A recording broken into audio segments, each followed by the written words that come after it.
Pada hari didiagnosis kanker stadium akhir, ibu memasak sepiring sup ayam dengan kue yang sudah lama kuidamkan. Tapi tepat saat aku menjepit sepotong ayam dan belum sempat memasukkannya ke mulut, ayah langsung menampar wajahku, marah sambil membentak, "Adikmu belum mulai makan. Kamu sudah makan duluan. Apa kamu tidak mengerti aturan?" Tamparan ini juga mengingatkanku pada selama 19 tahun. Orang tua selalu memanjakan adik. Ayah ibu selalu bilang padaku, sebagai kakak harus mengerti, harus selalu mengalah pada adik. Sebenarnya aku selalu menjadi anak baik yang disebut-sebut orang. Tapi di mata orang tuaku sendiri, aku hanya dianggap kakak yang tidak penurut. Namun, setelah aku pingsan tiba-tiba kali ini, mereka tetap bersikeras pergi ke pertemuan orang tua adik. Padaku hanya berpesan dengan ekspresi dingin. Setelah periksa sendiri cepat-cepat pulang ke rumah. Setiap teringat ini, air mataku tak terbendung lagi. Jadi sampai sekarang aku belum memberitahu hasil pemeriksaan pada orang tua. Saat ini, aku memegang pipi dan refleks ingin minta maaf. Tapi tak kuhindari terpikir, sebagai orang yang sebentar lagi mati, mengapa harus hidup begitu penuh ketakutan? Lalu, langsung kubalikan meja, dengan suara marah. Kalau begitu, semuanya jangan makan. Setelah berkata, langsung berbalik kembali ke kamar. Hanya menyisakan orang tua dan adik yang terdiam di tempat. Tapi tak lama, ketiganya terbangun oleh dering telepon. Ayah langsung berteriak marah, mengetuk pintu kamarku. "Dasar anak kurang ajar. Kali ini kalau tidak keluar berlutut minta maaf. Aku anggap tidak pernah punya anak seperti kamu."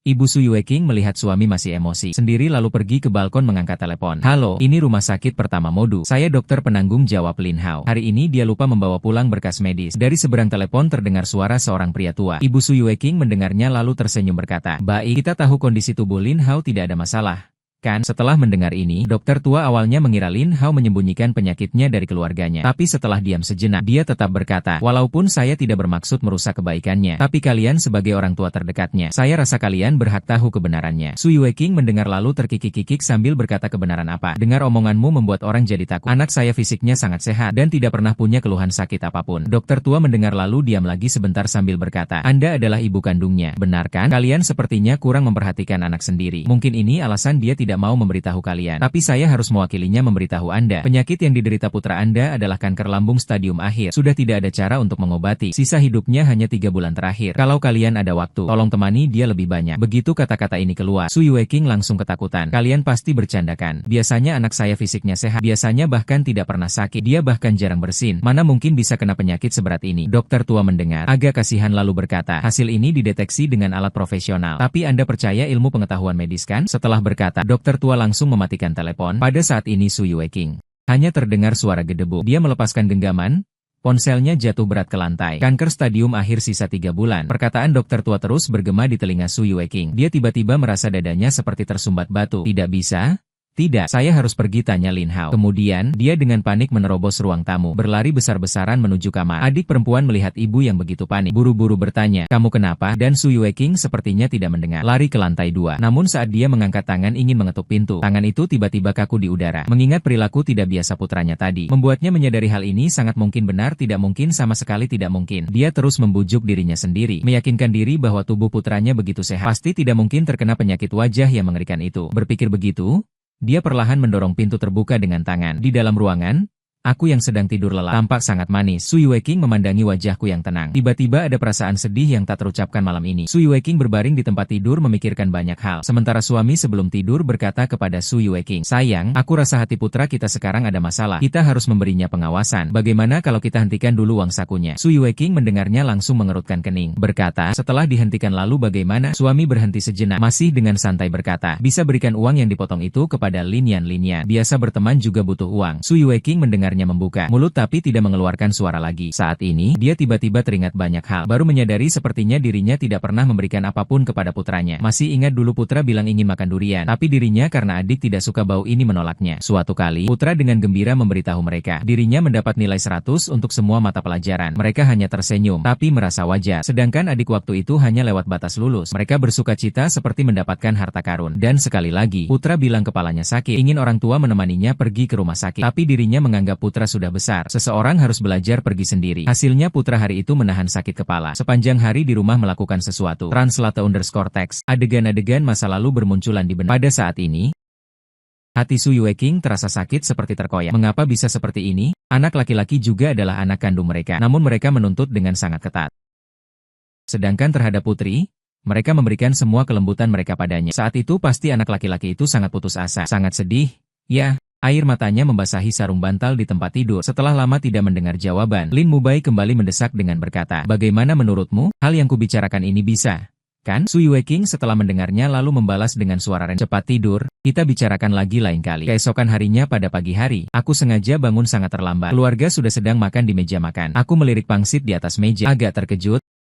Pangsit adalah makanan favoritku, tapi adik perempuan sangat membencinya. Jadi di meja makan keluarga kami jarang ada. Pada saat ini, adik perempuan Ling Yan berkata sambil tersenyum, kakak cepat duduk dan makan. Hari ini adalah makanan favoritmu. Aku setelah mendengarnya lalu melambaikan tangan, berkata dengan suara rendah, aku tidak makan. Kalian makan saja. Setelah berkata demikian, lalu memanggul tas sekolah dan berjalan keluar. Pada saat ini, suara Lin Mubai terdengar dari belakangku. Sudah kukatakan jangan membuat ini. Kamu tidak mendengar. Lihat. Sekarang percuma membuatnya untuk anak ini. Su Yueking setelah mendengarnya, langsung memarahinya, lalu bergegas keluar, berkata, tunggu sebentar. Aku mendengar suaranya dan menghentikan langkah, dengan tenang menunggu kata-katanya selanjutnya. Kemarin dokter menelepon ibu, memberitahu kondisimu. Kemudian dia menatapku dengan sedikit harapan dan berkata, itu tidak benar, benar kan? Ternyata begitu. Akhirnya aku tahu mengapa hari ini begitu istimewa. Melihat Su Yueking sangat memperhatikanku. Aku justru tidak merasakan gejolak emosi sama sekali di dalam hati. Su Yuejian tidak berkata-kata, lalu berkata dengan suara gemetar, nak, katakan sesuatu, cepat katakan padaku, kata dokter. Ibu memang benar kan? Pada saat ini aku menatap Su Yueking dan berkata dengan datar, aku tidak pernah berniat memberitahu kalian. Tapi sejak ibu sudah tahu, maka aku tidak perlu menyembunyikannya darimu. Tapi tolong jangan menyebarkannya. Aku ingin melewati 3 bulan terakhir ini dengan tenang. Su Yueking saat ini menangis dengan tubuhnya bergetar hebat. Ibu tidak akan menyerah padamu. Ibu akan membawamu ke rumah sakit lain. Ibu akan melakukan pemeriksaan ulang lagi. Baik tidak, pasti rumah sakit ini yang salah. Aku mendengarnya dan berkata dengan suara berat tanpa ekspresi. Kamu tidak perlu memperlakukan aku seperti ini. Aku merasa tidak terlalu nyaman. Setelah berkata, langsung beranjak pergi. Sementara Su Yueking tidak bisa menahan lagi. Jatuh terduduk di lantai. Dan ibu jauh menyayangimu. Percayalah, ibu memang menyayangimu. Pada saat ini aku baru saja beranjak pergi. Dan dari jauh melihat Li Nanan dan Jiang Ruosue. Setelah melihatku, Jiang Ruosue secara refleks menjauh sedikit dari Li Zhengnan. Aku hanya tersenyum, lalu melewati mereka dengan tenang. Li Zhengnan adalah tetanggaku, juga teman baik yang tumbuh bersamaku sejak kecil. Sementara Jiang Ruosue adalah gadis yang paling kusukai. Jika dulu aku melihat pemandangan ini, pasti sangat tidak nyaman di hati. Karena aku tahu Li Zhenan juga sangat menyukai Jiang Ruosue. Tapi semua ini sudah tidak penting lagi bagiku yang sekarang menderita kanker. Melihatku pergi dengan dingin, Jiang Ruosue berbalik memanggilku, Lin Hao, kami bukan seperti yang kamu pikirkan. _text. Aku dan Li Jungnam hanya ada beberapa hal untuk dibicarakan. Aku mengangguk setelah mendengarnya, melangkah dengan mantap menuju ruang kelas. Ini pertama kalinya Jiang Ruosue melihatku bersikap begitu dingin padanya. Tiba-tiba hatinya merasa sedikit takut. Sementara Li Zhenan tersenyum cerah menatap Jiang Ruosue. Mari kita lanjutkan. Bukankah tadi kamu belum selesai berbicara denganku? Jiang Ruosue berkata dengan agak panik setelah mendengarnya. Maaf, aku harus pergi mencari Lin Hao. Dia agak aneh hari ini. Dia masih tidak terlalu yakin tentang hal ini. Kita bicara lagi lain kali kalau ada waktu. Setelah berkata demikian, dia berbalik dan mengejar Lin Hao. Li Zhenan menatap punggung Jiang Ruosue dengan pandangan dingin. Sialan, semuanya tentang Lin Hao. Apa hak Lin Hao? Sebenarnya, baik Li Jungnam maupun Jiang Ruosue, mereka berdua adalah orang yang paling sulit kuterima dalam hatiku. Li Zhenan adalah teman terbaikku sejak kecil. Kami dulu begitu dekat sampai bisa berbagi satu celana. Tapi entah sejak kapan, hubungan kami berdua mulai merenggang. Pada akhirnya, Li Zhenan bahkan sering mencari alasan untuk menggangguku. Sedangkan Jiang Ruosue, pertama kali aku bertemu Jiang Ruosue adalah di pantai. Saat itu aku menyelamatkan Jiang Ruosue yang tenggelam dengan mempertaruhkan nyawa. Kemudian Jiang Ruosue ternyata menjadi teman sekelas. Secara bertahap, aku dan Jiang Ruosue menjadi akrab. Hubungan kami berdua menjadi agak berbeda. Hanya saja Jiang Ruosue terhadap kedinginanku selalu mempertahankan sikap diam. Dari awal sampai akhir tidak pernah memberikanku sebuah jawaban. Kali ini aku bergumam pelan. Sudahlah. Lagi pula aku sudah bisa menerima semua orang yang sudah mati ini. Mengapa harus memusingkan hal-hal yang tidak penting ini? Saat ini, Jiang Ruosue bergegas mengejar dari Lin Hao. Tunggu aku. Aku berdiri di tempat setelah mendengarnya. Dia berbicara dengan datar. Kau tiba-tiba tertegun oleh nada bicaraku yang menjauh. Matanya memandangku dengan penuh kekhawatiran. Kau sepertinya agak tidak beres hari ini. Apa kau baik-baik saja? Kudengar kemudian mengangkat senyum. Aku baik-baik saja. Kau terlalu banyak berpikir. Jiang Ruosue sejenak tak bisa berkata-kata. Seandainya di masa lalu, setelah Lin Hao melihatku bersama Li Zhenan, bagaimana mungkin bisa tertawa dengan tenang seperti ini? Kegelisahan di hatinya sekarang semakin kuat. Namun tiba-tiba aku membuka mulut. Jiang Ruosue tahu bahwa aku selalu menyukaimu. Setelah kata-kata ini keluar, Jiang Ruosue seperti tersedak. Dia secara naluriah ingin menghindar. Melihat ini, aku hanya tersenyum sinis, lalu berbalik dan pergi dengan tegas. Dia saat ini terdiam mematung. Punggungku membuat hatinya sakit tanpa alasan. Jika dulu dia akan terus mengejar sikapku. Tapi Lin hari ini Hao tidak melakukan ini. Kesan yang diberikannya seolah sedang berpamitan. Di kelas, Li Zhenan menatap soal di papan tulis. Di depan seluruh siswa dengan ekspresi canggung menundukkan kepala. Guru melihat ini, dengan wajah serius berkata, sebelumnya meminta teman sekelas Lin Hao membantumu belajar. Sekarang sepertinya tidak terlalu efektif. Kudengar guru kembali kembali menatap teman sekelasku Lin Hao, masih dengan wajah datar. Tolong, secara pribadi bantu Li Zhen Nan lebih banyak belajar. Aku baik-baik saja kemudian perlahan berdiri. Guru, keluargaku akhir-akhir ini ada urusan. Sungguh tidak ada waktu luang untuk membantunya belajar. Silakan cari orang lain saja. Setelah kata-kata ini keluar, teman sekelas agak terkejut memandangku. Karena aku selalu menjadi siswa teladan di mata guru. Menurut mereka, guru sudah berbicara. Aku pasti tidak akan menolak. Guru juga hampir secara naluriah bertanya, ada yang perlu dibicarakan? Perlu bantuan guru? Aku menjawab dengan datar setelah mendengarnya. Guru? Li Zhen Nan punya sikap menentang terhadapku. Setiap kali aku mengajarnya dengan sungguh-sungguh, dia tidak bisa konsentrasi mendengarkan. Kebetulan sekarang aku punya banyak hal yang harus dilakukan. Jadi tidak ingin menghabiskan waktu untuk hal-hal seperti ini. Mohon pengertian dari guru. Guru langsung teringat situasi Li Zhen Nan setelah mendengar itu. Ini memang kelalaian guru. Tapi guru jamin padamu, Li Zhen Nan kali ini pasti akan belajar dengan serius. Tolong bantu dia sekali ini. Ya, jika kali ini dia masih tidak mau berubah, guru pasti tidak akan berkata apa-apa lagi. Aku masih menggelapkan kepala dengan tegas setelah mendengarnya. Aku sudah mencoba berkali-kali. Aku tidak ingin membuang-buang waktu lagi padanya. Aku ingin melakukan hal-hal yang lebih berarti. Mendengar penolakanku yang begitu langsung, guru pun hanya bisa mengangguk dengan canggung dan menyetujuinya. Jiang Ruosui saat ini memandang Lin Hao dengan tatapan kosong. Lin Hao hari ini terlalu aneh. Mengingat kembali kejadian tadi, dia sepertinya semakin yakin ini adalah cara khusus Lin Hao mendengarkan dirinya. Sementara Li Zhen Nan saat itu memandangku dengan penuh amarah. Lin Hao? Kamu memang hebat. Kita lihat saja nanti. Aku pasti tidak akan membiarkanmu begitu saja. Bersamaan dengan bunyi bel pulang, ketua kelas berdiri di depan kelas dan berteriak, Li Zhen Nan, Li Fei, hari ini kalian berdua yang membersihkan kelas. Keduanya mengangkat tangan dengan malas setelah mendengar. Ketika Li Zhen Nan melihatku sedang membereskan barang, dia tiba-tiba melemparkan sapu di hadapanku, berkata, Lin Hao, aku ada urusan hari ini. Kamu bersihkan saja untukku. Aku meliriknya setelah mendengar Li Zhen Nan yang sombong itu. Mengapa aku harus membantumu? Urusanmu apa hubungannya denganku? Li Zhen Nan masih memandangku dengan sini setelah mendengar. Bukannya dulu kamu juga pernah membantuku? Kita kan teman sejak kecil. Aku ada urusan mendadak. Kamu pasti tidak akan menolak membantu, kan? Translate_text. Sementara aku seolah tidak melihatnya dan berkata dengan datar. Kamu bisa menghilangkan kata, tidak membantu, yang tidak perlu. Setelah kata-kata ini keluar, banyak siswa di sekitar tiba-tiba tertawa terbahak-bahak. Li Zhen Nan seketika wajahnya menjadi pucat menatapku. Kamu sedang mempermainkanku. Ya, aku bahkan tidak melirik sekalipun. Langsung berjalan melewati sisinya. Kamu jangan terlalu berlagak di sini. Aku punya waktu luang itu. Melakukan apapun lebih baik. Kamu hari ini agak kurang waras. Hampir saja nekat-nekatnya dia lebih baik. Tapi aku menuduh memaki-maki. Sementara aku rela diabaikan dari hatiku berhenti untukku. Aku hanya memintamu membantu satu hal saja. Kalau kamu tidak mau membantu, aku bisa langsung mengatakannya. Mengapa harus mempermainkan seperti ini? Mempermainkanku sangat menyenangkan. Hari ini kalau kamu tidak memberiku sebuah pertemanan, aku tidak akan membiarkanmu pergi. Mendengar sampai di sini, aku tidak bisa menahan tawa. Pertama, aku tidak punya kewajiban apapun untuk. Kedua, aku sudah bilang, aku tidak teman-teman. Aku sendiri langsung sedang berlagak sentimental saja. Aku benar-benar mulut-mulut menyuruh orang lain. Kalau ini caramu terhadap teman adalah begitu, aku mengganti temanmu merasa sedih. Aku sedang pulang ke rumah. Bisakah kamu jangan berdiri di sini mengemasi barang-barang? Setelah mendengar kata-kata ini, Li Zhen Nan sudah wajahnya memerah membara. Tubuhnya juga tidak bisa menahan gemetar hebat. Tidak hanya dia, para siswa yang hadir juga terpaku menatapku. Beberapa tidak percaya. Dan yang paling terkejut Jiang Ruosui. Lin Hao hari ini terlalu tidak normal.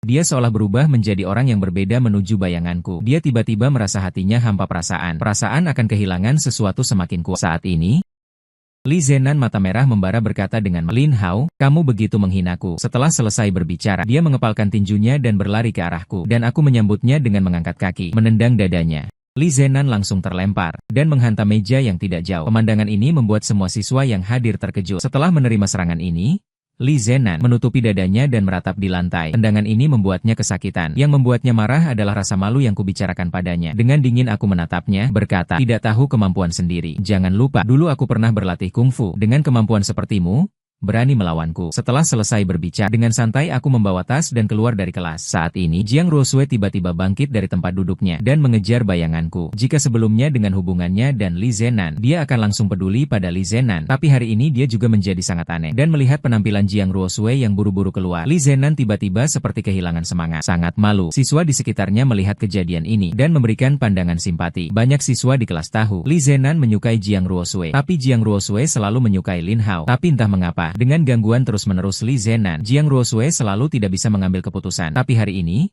apakah ini pilihan Jiang Ruosui? Saat ini, Jiang Ruosui sambil berlari, sambil berteriak, Lin Hao, tunggu aku sebentar, ada yang ingin kubicarakan padamu. Aku mendengarnya dan berhenti, memandang dingin pada Jiang Ruosui. Dulu ketika aku dan Li Zhen Nan berkonflik, meskipun Jiang Ruosui tidak mengatakannya, tapi sikapnya jelas condong pada Li Zhen Nan. Aku tidak bodoh dan bisa melihatnya. Tapi semua ini bagiku sudah berlalu. Jiang Ruosue datang ke hadapanku dengan terengah-engah. Dia berbicara dengan santai. Mengapa semua tindakanmu hari ini sangat aneh? Aku membalas dengan wajah tanpa ekspresi. Jadi apakah kamu sekarang datang untuk menuntut? Mendengar kata-kata ini, Jiang Ruosue panik sebentar. Cepat-cepat melambaikan tangan berkata, bukan, aku tidak bermaksud begitu. Aku hanya mengerutkan kening. Berkata dengan sedikit tidak sabar. Jadi sebenarnya apa yang ingin kamu katakan padaku? Jiang Ruosue merenung sejenak. Menggigit bibir merahnya berkata, apakah terjadi sesuatu? Hari ini kamu berubah sampai kami hampir tidak mengenalmu. Aku langsung mengangguk setelah mendengarnya. Berkata, memang terjadi beberapa hal, tapi urusanku akan kuselesaikan sendiri. Tidak perlu orang lain repot. Kamu juga tidak perlu khawatir. Aku tidak akan mempengaruhi orang lain. Jiang Ruosue merasa hatinya tiba-tiba terasa sesak. Apakah di mata Lin Hao, dia hanya bisa digambarkan dengan sebutan orang lain saja? Mereka berdua jelas telah melalui begitu banyak hal bersama. Memikirkan ini, Jiang Ruosue menggigit bibir merahnya. Berkata, pagi ini kamu mengaku padaku, tidak ingin tahu. Hasilnya? Aku hanya menggelengkan kepala, berkata dengan acuh tak acuh. Awalnya memang sangat ingin tahu, tapi sekarang sudah tidak ingin lagi. Karena kamu tidak punya perasaan seperti itu padaku, maka aku tidak akan menahanmu lagi. Jiang Ruosue langsung spontan berkata, bukan seperti itu. Sebelumnya aku hanya belum siap, bukan berarti aku tidak menyukaimu. Aku langsung memotongnya. Baik, aku tidak ingin membicarakan topik ini lagi. Jika tidak ada urusan, aku harus pergi. Jiang Ruosue saat ini menundukkan kepala berkata dengan lembut, bisakah kita kembali seperti dulu? Aku mendengarnya, lalu mengangguk sedikit. Kita akan selalu menjadi teman baik. Setelah berkata demikian, aku berbalik dan meninggalkan sekolah. Jiang Ruosue memegang dadanya, merasa sakit yang menusuk-nusuk di hatinya datang berulang kali. Dua kata, teman, membuatnya hampir tidak bisa bernapas. Untuk pertama kalinya dia merasakan sakit yang begitu menyiksa. Saat ini Li Zenan dengan tas di punggungnya berjalan ke depan sebuah rumah. Dia berhenti sejenak, lalu masuk ke dalam. Di tengah ruangan yang berwarna hijau, seorang pemuda berusia 20-an sedang berkonsentrasi penuh melukis. Pemuda itu mendengar suara lalu berbalik. Melihat ini, Li Zenan buru-buru berkata dengan penuh permintaan maaf. Maaf, kakak San Qi. Pemuda yang dipanggil San Qi meletakkan kuasnya, mengambil 2 kaleng bir dari kulkas di samping dan menyerahkannya. Li Zenan melihatnya lalu berkata kepada pemuda itu, kakak San Qi, aku baru saja dewasa dan tidak bisa minum alkohol. Mendengar ini, San Qi justru tertawa ringan. Aku dengar dari Li Hu mengatakan, kamu sudah lama mulai minum alkohol. Mendengar ini, Li Zenan langsung memerah wajahnya, mengutuk dalam hati, bocah sialan ini, bisa-bisanya mengkhianati kakaknya sendiri. Kemudian, Li Zenan mengulurkan tangan mengambil bir.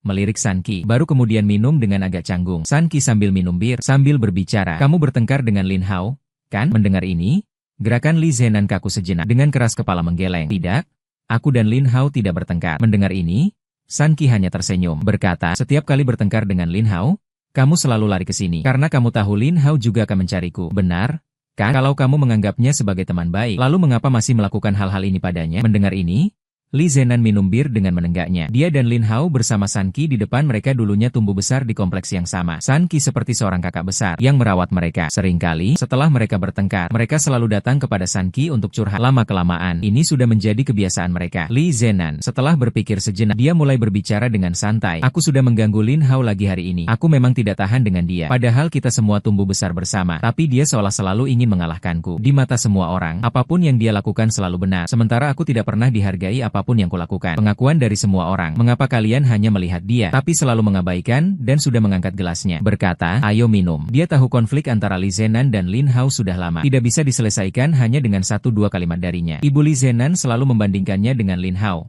Bandingkan sifat, bandingkan nilai, bahkan membandingkan reputasi mereka berdua di sekolah. Tapi saat itu Li Zenan hanya merasa tidak suka pada Lin Hao. Belum ada kebencian sebesar ini. Tapi keadaan mulai menjadi tidak terkendali sejak bertemu Jiang Ruosue. Meskipun Lin Hao yang menyelamatkan Jiang Ruosue, tapi Jiang Ruosue salah paham bahwa Li Zenan yang menyelamatkannya. Li Zenan selalu berada di sisi Jiang Ruosue sebagai penyelamatnya. Sementara Jiang Ruosue justru menyukai Lin Hao dari hati. Tapi karena hubungan Li Zenan sebagai penyelamatnya, Jiang Ruosue tidak bisa membujuk dirinya untuk menerima Lin Hao. Tapi Li Zenan paling paham perasaan Jiang Ruosue. Tapi sejak saat itu, Li Zenan benar-benar membenci Lin Hao. Tapi di hatinya juga takut Jiang Ruosue tahu kebenaran yang sebenarnya. Karena awalnya dia yang meminta Jiang Ruosue sebagai penyelamatnya untuk tidak menerima Lin Hao. Saat ini, telepon Li Zenan berdering. Ibunya yang menelepon. Li Zenan dengan wajah kesal mengangkat telepon. Aku tahu, aku segera pulang. Sudah kukatakan aku segera pulang. Apalagi yang kau mau? Setiap hari selalu Lin Hao. Lin Hao, kamu tidak menjengkelkan? Setelah selesai bicara, Li Zenan langsung menutup telepon. Dia dengan tulus mengucapkan terima kasih kepada San Qi, lalu berbalik dan pergi. Saat itu, aku di sisi lain sudah pulang ke rumah. Sudah sangat larut. Ayah, ibu, dan adik perempuan duduk di sofa ruang tamu, sambil makan buah-buahan, sambil menonton TV. Aku berganti pakaian, lalu langsung berjalan ke kamarku, Dan seterusnya. Lin Mubai berdiri dengan wajah gelap. Sama sekali tidak ada ekspresi penuh senyum tadi. Dia dengan sikap seorang ayah berkata seperti menuduh. Mengapa kamu pulang begitu larut? Apa yang kamu lakukan di luar? Aku mengangkat mata dan membalas. Apa yang aku lakukan? Perlu diberitahukan kepadamu? Setelah kata-kata ini keluar, Lin Mubai langsung marah sampai wajahnya menghitam. Kamu tidak pernah pulang selarut ini sebelumnya. Sekarang sudah jadi jagoan. Ya, kamu sangat mengecewakanku. Setelah mendengarnya, aku menatap Lin Mubai berkata dengan suara dingin. Aku mengecewakanmu? Sepertinya kamu tidak pernah peduli padaku.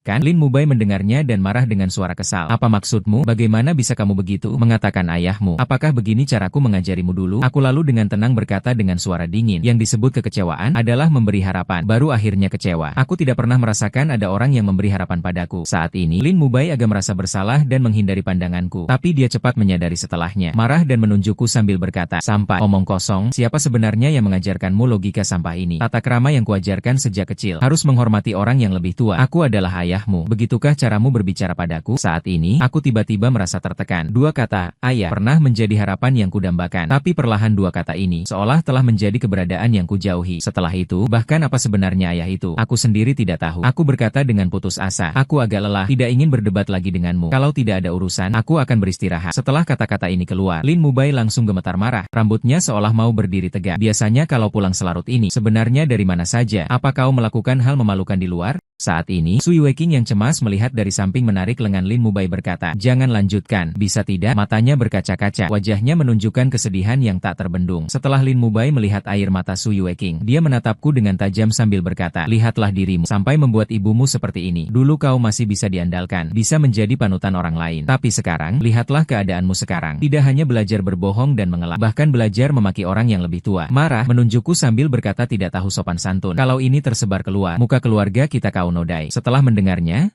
aku angkat kepala, berkata dengan keras, "Kau hanya tahu menyalahkanku. Apa yang sebenarnya terjadi? Kau tahu apa yang bisa terjadi? Masa orang lain sengaja berbohong untuk menipuku? Kau sendiri bersalah tapi tidak introspeksi." Translate_text. Sepanjang hari hanya memikirkan cara menghindar dari tanggung jawab. Siapa sebenarnya yang mengajarkanmu semua ini? Semakin Lin Mubai berbicara, semakin yakin suaranya. Suaranya menggema hingga membuat telingaku berdenging. Adik di samping tanpa sadar juga telah mendekat. Dia sama sekali belum pernah melihat sisi galak Lin Mubai seperti ini. Lalu dengan gemetar menatapku, menasihati, "Kak, akui saja kesalahanmu."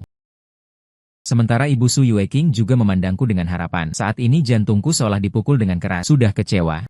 Mengira tak akan ada gejolak hati lagi, tapi ternyata masih terlalu tinggi menganggap diri. Dengan keras kepalaku angkat dagu dan berkata, "Aku tidak salah, apalagi mengakui kesalahan. Di matamu, aku sudah melakukan hal memalukan. Tak ada gunanya aku berbicara lebih banyak. Kalau begitu, kalau mau laporkan polisi, silakan saja." Setelah mengatakan semua ini, aku ingin segera lari dari tempat ini, karena di sini sama sekali tidak membuatku tenang. Sui Weiqing dan adik sama-sama memandangku terpaku, padahal hanya perlu meminta maaf. Mengapa aku tidak mau melakukan saat ini? Lin Mubai mengambil tongkat hendak memukulku. Sui Mubai melihatnya, buru-buru memeluk Lin Mubai. "Apa yang ingin kau lakukan?" Lalu menyuruh adik bersama menarik Lin Mubai pergi. Kembali ke kamar, ku tutup pintu perlahan, lemas bersandar di pintu. Di luar, teriakan Lin Mubai masih terus terdengar. "Lepaskan aku. Aku akan memberi pelajaran si brengsek itu. Aku akan membuatnya tahu akibatnya." Dia pikir dia siapa? Berani berbicara seperti itu padaku. Makanan dan pakaiannya semua dariku. Kalau aku tak mau membiayainya, dia akan mati kelaparan di jalanan. Aku ingin menjadikannya pria tangguh.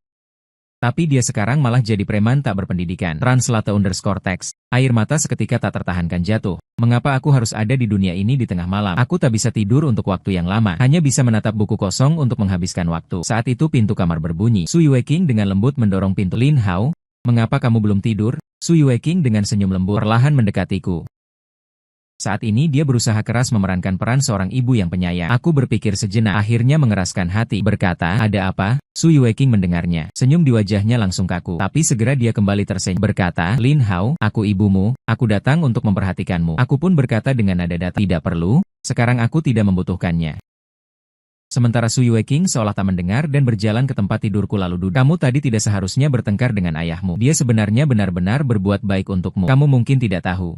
Meskipun ayahmu sangat tegas padamu, tapi dia menaruh harapan besar padamu. Ayahmu waktu kecil juga sangat hebat sepertimu. Tapi kemudian karena beberapa hal tidak bisa kuliah, jadi dia selalu menaruh harapannya padamu. Bersikap keras padamu karena mencintaimu. Karena memiliki harapan besar padamu. Dia tidak ingin kecewa karenanya." Dan aku setelah mendengarnya hanya merespons dengan dingin. Semua ini sudah tidak penting lagi. Bagaimanapun kebenarannya hasil baik atau buruk tidak akan mempengaruhi diriku. Karena aku segera akan menjadi mayat. Sui Weiqing memandang wajahku, berkata dengan perih, "Nak, Ibu harap kamu ada masalah apapun harus dijelaskan dengan baik kepada ayah. Asalkan dijelaskan dengan jelas, dia pasti bisa mengerti. Dan saat ini aku teringat kata-kata menyakitkan tadi. Translate_text. Aku tadi sudah bilang dengan jelas padanya. Setelah mendengarnya, Su Yueking berkata dengan agak cemas, Lin Hao, kau harus tahu kita ini satu keluarga. Ada masalah apapun kita bisa hadapi bersama. Setelah mendengar itu, aku langsung memotongnya dengan tidak sabar. Aku lelah, aku ingin istirahat. Boleh? Su Yueking tanpa ingin bicara tapi mengurungkannya. Hanya bisa mundur dengan pasrah ketika dia kembali ke kamarnya.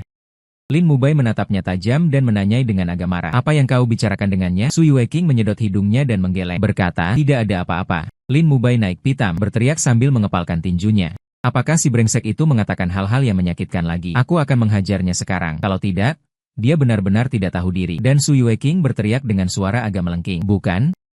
Dia tidak mengatakan satupun kata-kata yang tidak enak kepadaku. Lin Mubai kaget oleh teriakan tiba-tiba Su Yueking menatap. Ekspresi terkejut Lin Mubai. Air matanya tak terbendung mengalir keluar. Berkata, Lin Hao.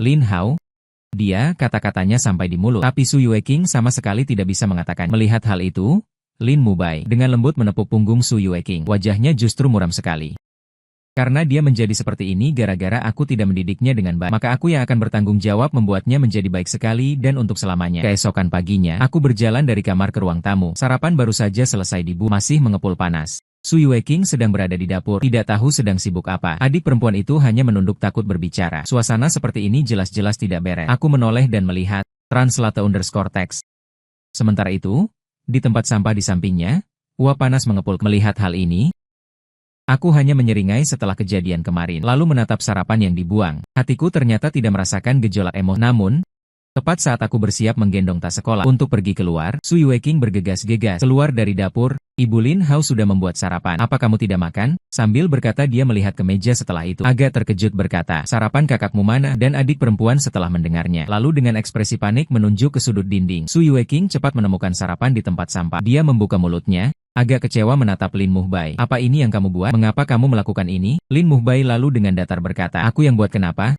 Hari ini aku memang ingin memberinya pelajaran, supaya dia tahu di rumah ini siapa yang jadi kepala keluarga. Su Yueking setelah mendengarnya, gemetar seluruh tubuh karena marah. Dengan suara marah berkata, lalu kamu mau membuang makanan anakmu sendiri? Kamu tidak boleh melakukan ini. Lin Mubai tiba-tiba berdiri, sekarang dia sudah menjadi nakal. Aku sedang berusaha sekuat tenaga untuk membuatnya menjadi baik. Lihatlah keadaan dia sekarang. Apa bedanya dengan preman di jalan? Aku melihatnya saja jijik.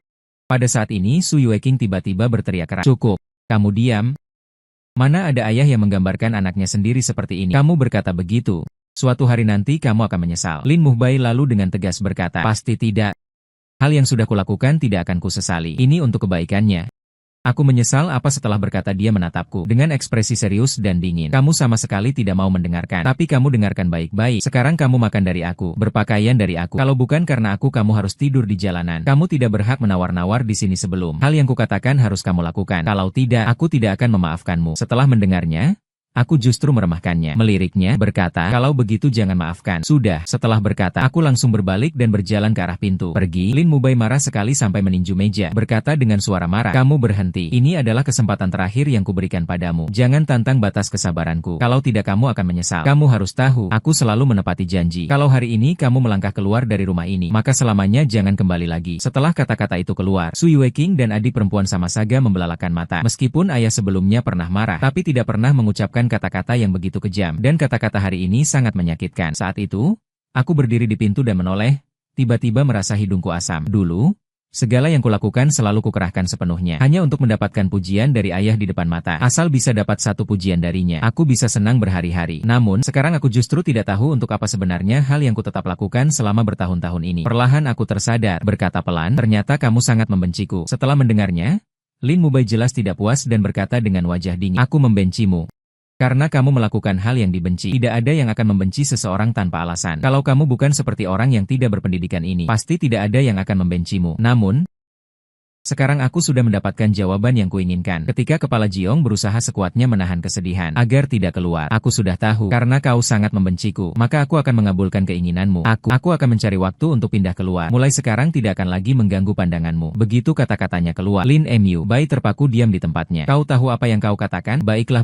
Kalau kau sudah berkata begitu, maka cepat-cepat pergi dari sini. Bawa barang-barangmu dan pergi selamanya dari rumah ini. Mulai sekarang, jangan sampai aku melihatmu lagi. Pada saat ini Su Yueking akhirnya benar-benar hancur. Langsung menunjuk Lin Mubai dengan suara marah. Mengapa kau mengatakan hal seperti itu? Mengapa mengatakan kata-kata yang menyakitkan kepada anak kita? Melihat Su Yueking menyalahkannya, Lin Mubai menunjukku dan berteriak pelan. Aku melakukan ini untuknya. Dia tidak bisa membedakan yang baik dan buruk. Dulu karena kau terlalu memanjakannya, hingga membuatnya menjadi seperti sekarang. Kalau saja tahu dia akan menjadi seperti ini. Seharusnya dulu saat dia lahir aku langsung mencekiknya sampai mati. Hanya terdengar suara tepukan yang nyaring. Su Yueking langsung menampar wajah Lin Mubai. Lin Mubai kemudian memegangi wajahnya. Terpaku diam di tempatnya. Aku tidak lagi menghiraukan kata-katanya. Berbalik dan keluar meninggalkan Lin Hao. Lin Mubai tiba-tiba menjadi panik. Langsung ingin mengejar Lin Hao. Su Yueking langsung menghalanginya. Sambil menangis berkata, kau menyuruh anak melakukan sesuatu yang kau sendiri tidak bisa lakukan. Bukankah dia sudah melakukannya? Tapi kau tidak pernah memberinya senyuman. Apalagi yang kau inginkan? Lin Mubai mundur dengan agak cepat tersadar, memandang Su Yueking dengan agak emosional. Tapi dulu kau juga setuju, bukankah begitu? Yueking menangis berkata, aku pikir kau akan lebih menahan diri. Tapi aku tidak menyangka kau begitu tidak patuh pada anak. Bahkan sekarang mengucapkan kata-kata yang begitu menyakitkan. Melihat rahasia hatinya terbongkar, Lin Mubai mulutnya gemetar. Su Yueking menangis berkata, kau takut pada anak karena kejadian itu. Benar kan? Kau terus-menerus takut. Dia Lin Ruobai sambil menggeleng kepala. Sambil dengan sombong tidak mau mengakui. Su Yueking seolah tidak melihat menutup wajah menangis. Sekarang sudah, kau kehilangan seorang anak. Lin Mubai sebelumnya masih bersikeras dirinya tidak salah. Mendengar kata-kata ini, kedua kakinya lemas lunglai. Duduk di lantai, dia tiba-tiba tersadar. Sama, terhuyung-huyung bangkit. Tidak boleh, aku harus mencarinya. Aku tidak bisa membiarkannya pergi begitu saja. Bel berbunyi. Guru menyimpan buku. Keluar kelas, suasana muram di kelas tiba-tiba menjadi riuh. Lin Hao belakangan ini benar-benar banyak berubah. Di samping Jiang Ruosui, Feng Ruobing mulai berbicara. Jiang Ruosui agak penasaran. Feng Ruosui melanjutkan berkata, bisa mengubah seseorang menjadi seperti ini. Biasanya alasannya hanya satu. Jiang Ruosui penasaran menoleh. Apa? Wanita?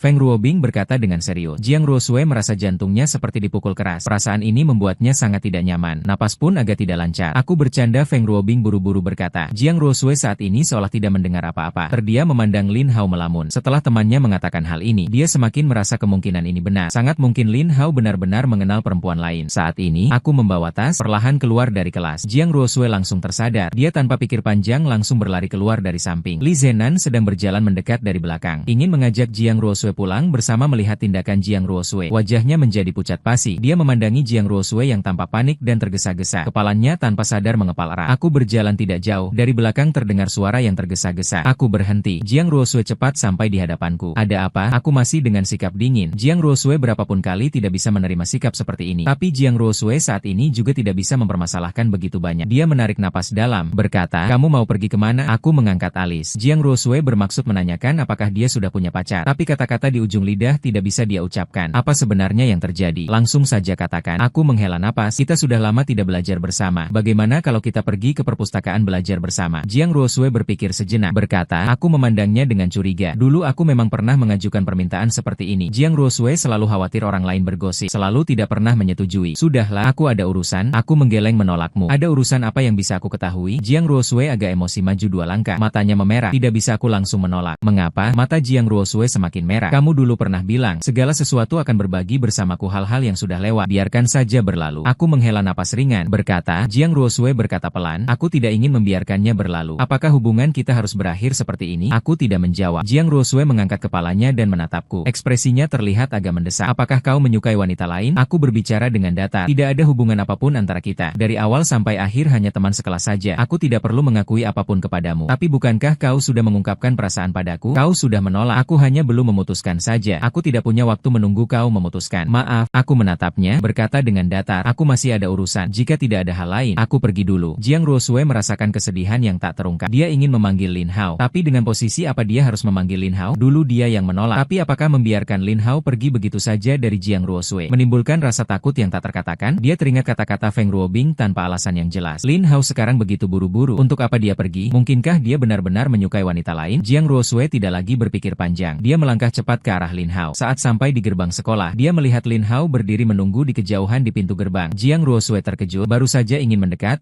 Sebuah sosok cantik telah lebih dulu sampai di depan Lin Hao. Keduanya berjalan bersama, bercakap-cakap sambil tertawa. Keluar dari kampus bersama-sama. Jiang Ruosui menyaksikan keduanya pergi. Tiba-tiba merasa dadanya sakit sekali. Pria memang benar-benar tidak bisa dipercaya. Katanya akan menyukaiku seumur hidup. Begitu cepatnya berubah hati. Jiang Ruosui terisak. Air matanya tak terbendung lagi keluar. Di luar kampus, kau berencana pindah keluar? Zhuo Yuexian memandangku dengan heran. Mengenai reputasi Lin Hao, selama ini dia selalu patuh.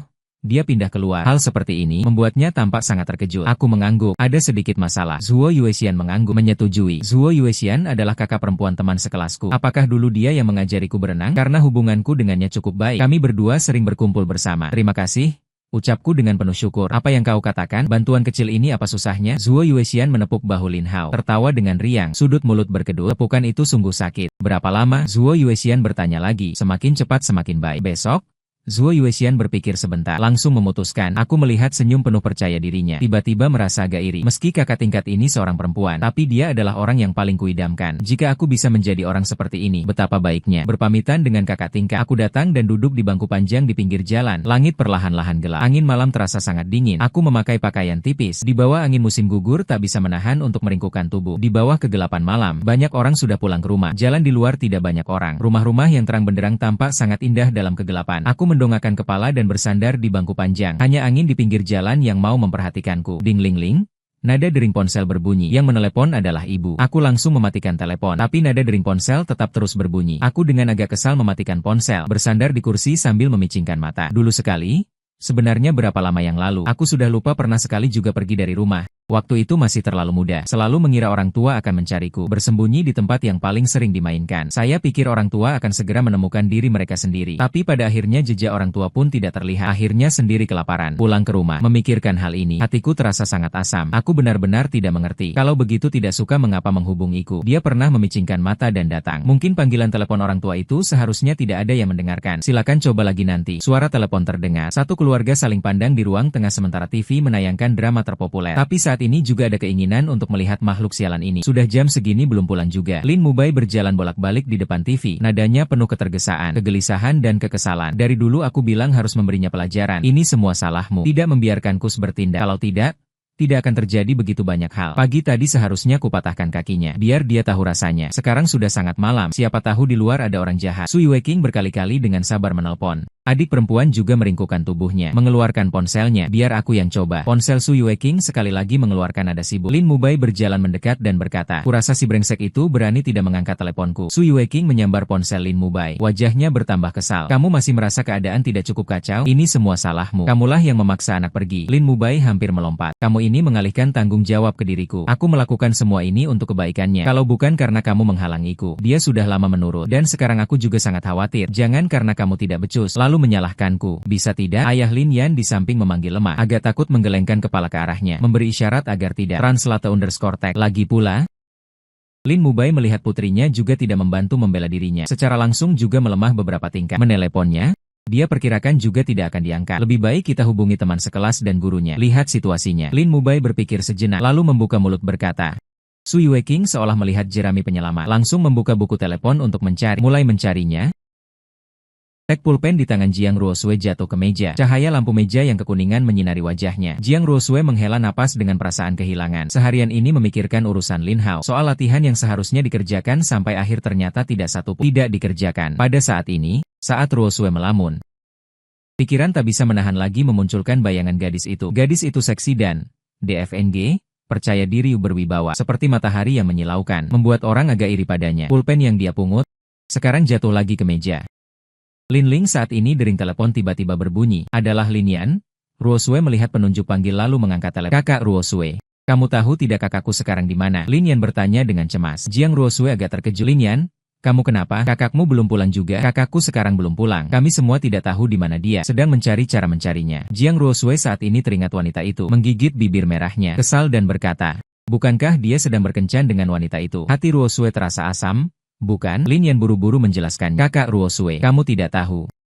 Pagi ini kakakku bertengkar hebat dengan ayahku. Meletakkan telepon, Jiang Ruosue lama tidak bisa tenang. Dia tidak tahu Lin Hao mengalami hal seperti ini. Apa yang diminta darinya jika Ruosue tiba-tiba sampai pada sesuatu? Betapa sakitnya hatinya saat itu. Mengapa dia tidak bisa segera menyadarinya? Jiang Ruosue berganti pakaian. Buru-buru keluar rumah. Jalanan sepi. Jiang Ruosue mencari lama tak menemukan setengah bayangan. Dia pergi ke Lin Hao, tempat paling disukai. Juga pergi ke Lin Hao, tempat yang paling sering dihinggapi. Semuanya tidak ada di mana sebenarnya. Jiang Ruosue saat ini hatinya kacau. Kakak Ruosue, apakah kamu ada kabar? Lin Yan menelepon lagi. Jiang Ruosue menggeleng. Belum. aku di luar mencari, aku meneleponnya. Teleponnya mungkin mati. Kakak Ruosue, apakah kamu tahu kakakku ada tempat yang ingin dikunjungi? Lin Yan mulai bertanya. Ruosue teringat sesuatu, buru-buru menutup telepon, cepat-cepat lari ke arah pantai. Angin yang berhembus dari laut, ada rasa asin. Jiang Ruosue tiba di sini, jauh-jauh melihat di tepi pantai ada sosok. Dia hendak berjalan mendekat, hanya melihat sosok lain. Sudah sampai di sisi Lin Hao. Jiang Ruosue tidak salah lihat, masih wanita itu. Dia mendekati Lin Hao, memberikan Lin Hao seuntai perak. Air mata Jiang Ruosue langsung membanjir. Dia bersusah payah mencari. Siapa tahu dia malah berkencan dengan wanita lain. Andai tahu dia orang seperti ini, aku tidak akan mencarinya. Jiang Ruosue menangis sambil berlari. Telepon berbunyi dari Lin Yan. Dia langsung mematikan tanpa pikir. Sisi ibumu, aku sudah telepon memberitahu mereka. Sekarang kamu bisa ceritakan apa yang terjadi. Jenderal Immortal Ruosue. Aku antar masuk pintu kemudian. Hawa hujan hikmat mulai menginterogasi kakak kelas. Saya secara naluriah bangkit dan bergegas.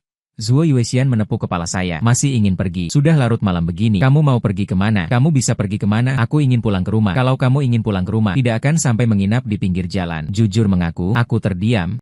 Masih sama seperti dulu. Zuo Yuexian berkas dengan kesal. Menekan saya di kursi dan menyuruh saya tinggal di sini dengan baik. Kalau tidak, kakak senior akan benar-benar marah. Aku tidak ingin membuat masalah untuk kalian. Aku berkata dengan lembut. Kakak senior tidak takut? Zuo Yuexian langsung menjawab tanpa pikir. Aku tiba-tiba merasa agak sedih. Sayangnya, keluargaku sepertinya tidak pernah memperlakukan aku seperti ini. Aku sudah jelaskan masalahnya. Zuo Yuexian mengubah topik pembicaraan. Sambil berbicara, dia mengambil sebuah bangku, duduk di hadapanku, menatap dengan sikap yang tidak terbantahkan. Bisakah saya tidak mengatakan? Aku tersenyum pahit. Zuo Yuexian tersenyum dan melototi saya. Jujur dan jelaskan dengan baik keadaanku. Aku menghela napas pasrah. Siapa yang menyuruhku bertemu dengan kakak senior yang sekuat ini? Bahkan jika aku tidak mengatakannya sekarang, dia bisa menanyakan dari saluran lain. Aku menghela napas ringan, menjelaskan situasiku. Zuo Yuexian memandang Lin Hao dengan terpana. Jelas sangat terkejut. Pada saat ini, anak laki-laki yang baru sampai di ruang tamu menjatuhkan cangkir air hingga pecah berantakan, membuka mulut dan memandangku dengan bengong. Dengan cepat, dia sadar kembali, berjalan cepat ke arahku. Apakah ada kesalahan? Bagaimana mungkin ini? Zuo Lin adalah teman terbaikku, dan juga adik dari Zuo Yuexian. Justru karena Zuo Lin, dirinya dan Zuo Yuexian memiliki persahabatan seperti ini. Berkata dengan agak bersemangat, kita pergi ke rumah sakit untuk memeriksa lagi. Pasti ada kesalahan. Kamu masih begitu bersemangat. Bagaimana mungkin punya penyakit seperti ini? Aku menghela napas. Aku selalu tidak ingin kalian tahu. Khawatir kalian akan sedih. Zuo Yuexian tersadar. Tangannya gemetar. Benar-benar sudah dipastikan. Hanya tersisa 3 bulan terakhir. Aku tersenyum dengan lega. Aku ingin menjalani hidup dengan caraku sendiri. 3 bulan ini. Tidak mungkin. Zuo Lin memanggil Lai Lai. Kita harus menjadi saudara seumur hidup. Kita pernah mengatakannya. Apakah kamu sudah lupa? Dia menggigil hebat. Air matanya mengalir dari pipiku. Di kehidupan berikutnya boleh. Aku menahan kesedihan. Berkata sambil tersenyum. Zuo Lin menggelengkan kepala dengan tak berdaya. Mundur dengan tergopoh-gopoh. Melihat pemandangan ini, air mata Zuo Musian juga tidak bisa ditahan dan berkata. Keesokan harinya kembali ke ruangan. Wali kelas mengeluarkanku sendirian. Lin Hao Hao ikut aku sebentar. Wali kelas mengetuk mejaku. Lalu berjalan dengan langkah lebar. Keluar dari kelas. Teman-teman sekelas memandang dengan pandangan aneh pada pemandangan ini. Semua orang yang hadir telah menerima telepon dari wali kelas. Tahu kejadian tadi malam. Zuo Lin bangun dengan cemas. Aku menggelengkan kepala kepadanya. Datang ke kantor guru. Guru-guru lain juga ada. Selain guru, ada satu orang lagi yaitu Lin Mubai. Lin Mubai saat ini wajahnya muram. Aku sedang mengalami hal yang mendesak. Melihatnya, aku secara refleks membenarkan diri dan tertawa kecut. Dulu saat orang tua apa-apa dia selalu absen. Sekarang malah datang dengan cuti. Sungguh ironis. Setelah aku duduk, wali kelas menatap ke arahku. Kemarin kamu tidak pulang ke rumah. Melakukan hal apa? Melakukan hal apa? Kemarin bersama Zuo Lin. Aku berkata sambil tertawa. Wali kelas menatapku dalam-dalam dan berkata, Lin Hao, kamu jujur kepada guru? Sebenarnya apa yang terjadi? Sampai di sini, aku menggelengkan kepala. Dia tidak melanjutkan bicaranya. Lin Mubai langsung berdiri. Datang di hadapan guru dengan tergesa-gesa berdiri. Setelah berkata, dia terlihat sedih. Berkata sambil tersenyum, Guru, Anda tidak tahu. Dia sekarang sepertinya tiba-tiba berubah menjadi orang lain. Tidak hanya berbohong. Kemarin bahkan di kelas membantahku. Anda harus menghukumnya dengan baik. Biar dia memperbaiki diri dengan baik. Tuan Lin, mohon tenang sebentar. Wali kelas melihat guru lain semua menatap ke arah. Mengangkat tangan memberi isyarat kepada Lin Mubai. Lin Mubai marah menatapku. Baru kemudian duduk kembali. Wali kelas bertanya, Lin Hao, kamu masih tidak mau bicara? Aku tidak ada yang perlu dikatakan. Aku menggelengkan kepala. Keadaan seperti ini sudah lama kuduga. Jika Lin Mubai tidak ada, mungkin aku akan menjelaskan keadaannya. Tapi sekarang tidak ingin mengatakan apapun. Wali kelas menghela napas pelan, memberi isyarat 2 orang di pintu perlahan masuk. Tadi malam, Li Zhenan berkata, bertemu kamu bersama seorang perempuan, dan perilakunya intim. Kamu akui? Wali kelas berkata. Li Zhenan dan Jiang Ruosue kebetulan berjalan mendekat. Translate_text. Mendengar perkataan wali kelas, Li Zhenan berkata kepada guru, ini yang saya saksikan dengan mata kepala sendiri. Saat itu Anda menelepon saya juga pergi mencari. Tapi saat saya menemukannya, saya melihat Lin Hao sedang bersama seorang gadis dan perilakunya sangat mesra. Saya pikir dia pasti sedang pacaran. Karena itulah dia membuat keributan kemarin. Saat itu saya juga melihat Jiang Ruosue. Dia pasti juga melihatnya. dia bisa menjadi saksi. Wali kelas menatap Jiang Ruosue. Pada saat ini saya juga menatap Jiang Ruosue. Jiang Ruosue memasang wajah masam sepertinya tidak melihat tatapan saya. Mengangguk, ya, guru. Saya juga melihatnya saat itu. Karena langit sangat gelap, saya tidak melihatnya terlalu jelas. Tapi saya bisa melihat, Lin Hao dan seorang gadis sangat mesra. Bukan hubungan biasa. Saya tertawa sinis pada diri sendiri. Pada saat ini Lin Mubai tidak tahan lagi berdiri. Ternyata begini keadaannya. Bagaimana biasanya Lin memperlakukanmu? Begini balasannya. Aku bersusah payah mencari uang untuk membiayai sekolah. Kau malah ternyata melakukan hal seperti ini. Tidak heran akhir-akhir ini perilakunya sangat aneh. Tuan Lin. Wali kelas buru-buru berdiri memotong perkataannya. Lin Mubai terengah-engah, marah sampai menggemeratakan gigi. Tapi melihat tatapan wali kelas, dia mengeratkan giginya, duduk kembali dengan wajah yang memalukan. Wali kelas menatap Li Zenan dan Jiang Ruosue. Kalian harus yakin, hal seperti ini sangat mempengaruhi reputasi siswa. Saya yakin. Li Zenan berkata tanpa ragu-ragu. Jiang Ruosue ragu sejenak, mengangguk dengan tidak benar. Tepat pada saat ini, Zuo Lin muncul dengan tubuh terhuyung-huyung, terlihat sangat compang-camping. Guru, kemarin Lin Hao sebenarnya bersama saya, dia berkata sambil menatap Jiang Ruosue. Jiang Ruosue, kamu pasti sangat mengenalnya? Dia bukan tipe orang yang melakukan hal seperti ini, dan juga tidak akan mudah membuat orang lain kesulitan. Bukan begitu? Melihat Zuo Lin berkata demikian, di benak Jiang Ruosue bergema adegan tadi malam. Dia menggigit punggung tangannya, mengenal orang tapi tidak mengenal hatinya. Aku melihatnya dengan mata kepalaku sendiri. Zuo Lin hampir saja meluapkan kemarahan. Li Zenan juga menoleh ke sini. Zuo Lin, aku tahu kamu adalah teman terbaik Lin Hao, tapi membantu orang bukan dengan cara seperti ini. Zuo Lin tidak bisa menahan lagi. Wali kelas Zuo Lin mengajar. Zuo Lin menutup mulutnya. Wali kelas kemudian menatapku. Lin Hao, kamu ceritakan pada guru. Wali kelas menatapku dengan mantap. Kamu tidak perlu khawatir. Katakan yang sebenarnya pada guru. Apapun masalahnya, guru akan berusaha memverifikasinya. Tidak akan membiarkan seorang pun yang tidak bersalah mendengarkan perkataan wali kelas. Semua orang menoleh ke sini. Lin Mubai juga, Lin Ruonan juga, Jiang Ruosue juga. Semua tanpa disengaja menatapku tajam. Aku melirik mereka. Perasaan di hatiku sulit diungkapkan. Sampai saat seperti ini, banyak hal yang sudah tidak kuharapkan lagi. Tapi melihat teman-teman lama, melihat ayahku sendiri yang seperti musuh, aku masih sulit menahan perasaan sedih. Aku hanya ingin menjalani 3 hari terakhir ini dengan baik. Tampaknya harapan ini masih terlalu mewah. Guru, aku tidak ada yang bisa kukatakan. Yang mereka lihat adalah fakta. Aku menarik napas dalam. Mendengar ini, wajah Li Zenan menunjukkan ekspresi bersemangat. Sementara Lin Mubai dan Jiang Ruosue menunjukkan raut kecewa. Mengapa Lin Mubai membelalakan mata dan mengayunkan tinju ke depan? Wali kelas dengan sigap menghalang di depan, menghentikannya. Lin Mubai dengan wajah penuh amarah menunjukku. Guru, minggirlah. _text. Hari ini aku harus memberi pelajaran pada si brengsek ini. Aku sudah bilang kenapa tiba-tiba sifatnya berubah. Ternyata benar begitu keadaannya. Hal baik tidak dipelajari, malah belajar hal jahat yang merugikan orang. Tunggu aku pukul dia sampai mati. Guru-guru di samping melihat kejadian itu berduyun-duyun datang, membujuk Lin Mubai, baru kemudian dengan muka merah berhenti. Kejadian hari ini baginya sungguh memalukan. Dia agak tidak enak tinggal di sini. Sementara Jiang Ruosue memandangku dengan ekspresi kecewa yang terpancar jelas. Dia sama sekali tidak menyangka. Dulu berkoar-koar mengatakan cinta, bilang akan melindunginya. Dalam sekejap melakukan hal seperti ini, sangat mengecewakan. Keluar dari ruang guru, Zuo Lin menatapku. Kenapa kau tidak jujur? Tidak ada yang perlu dikatakan. Aku tersenyum lemah. Aku hanya punya sedikit waktu ini.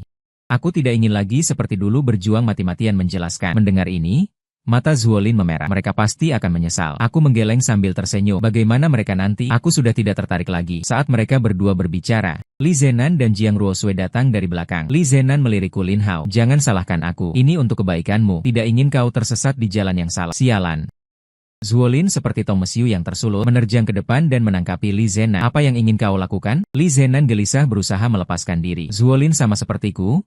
Orang yang berlatih bela diri, punya dasar-dasar kungfu, dia pasti tidak bisa mengalahkannya. Li Zenan gemetar seluruh tubuh karena sudahlah.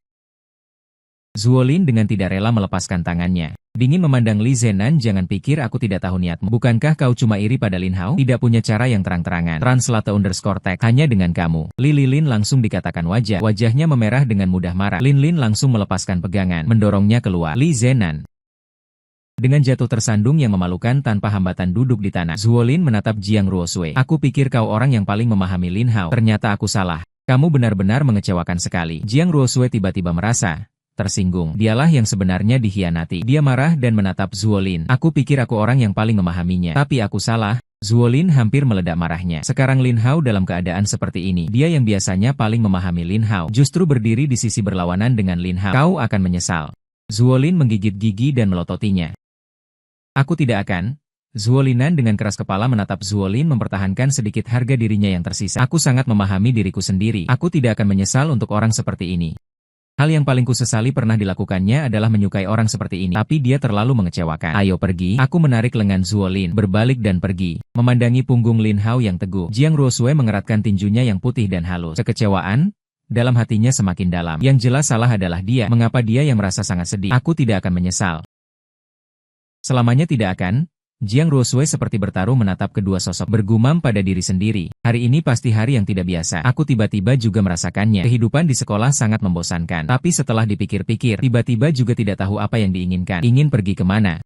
Ini mungkin hal paling menyedihkan bagiku. Sampai sekarang, aku sudah tidak tahu apa yang disukai, apa yang dibenci seperti orang seperti apa. Bel sekolah berbunyi. Translate_text. Orang-orang di kelas ramai membicarakan apa yang sebenarnya terjadi pada Li Zenan. Benarkah Lin Hao karena sedang jatuh cinta sampai-sampai tidak pulang ke rumah? Lin Hao, tidak seperti orang seperti itu. Apakah kalian salah paham?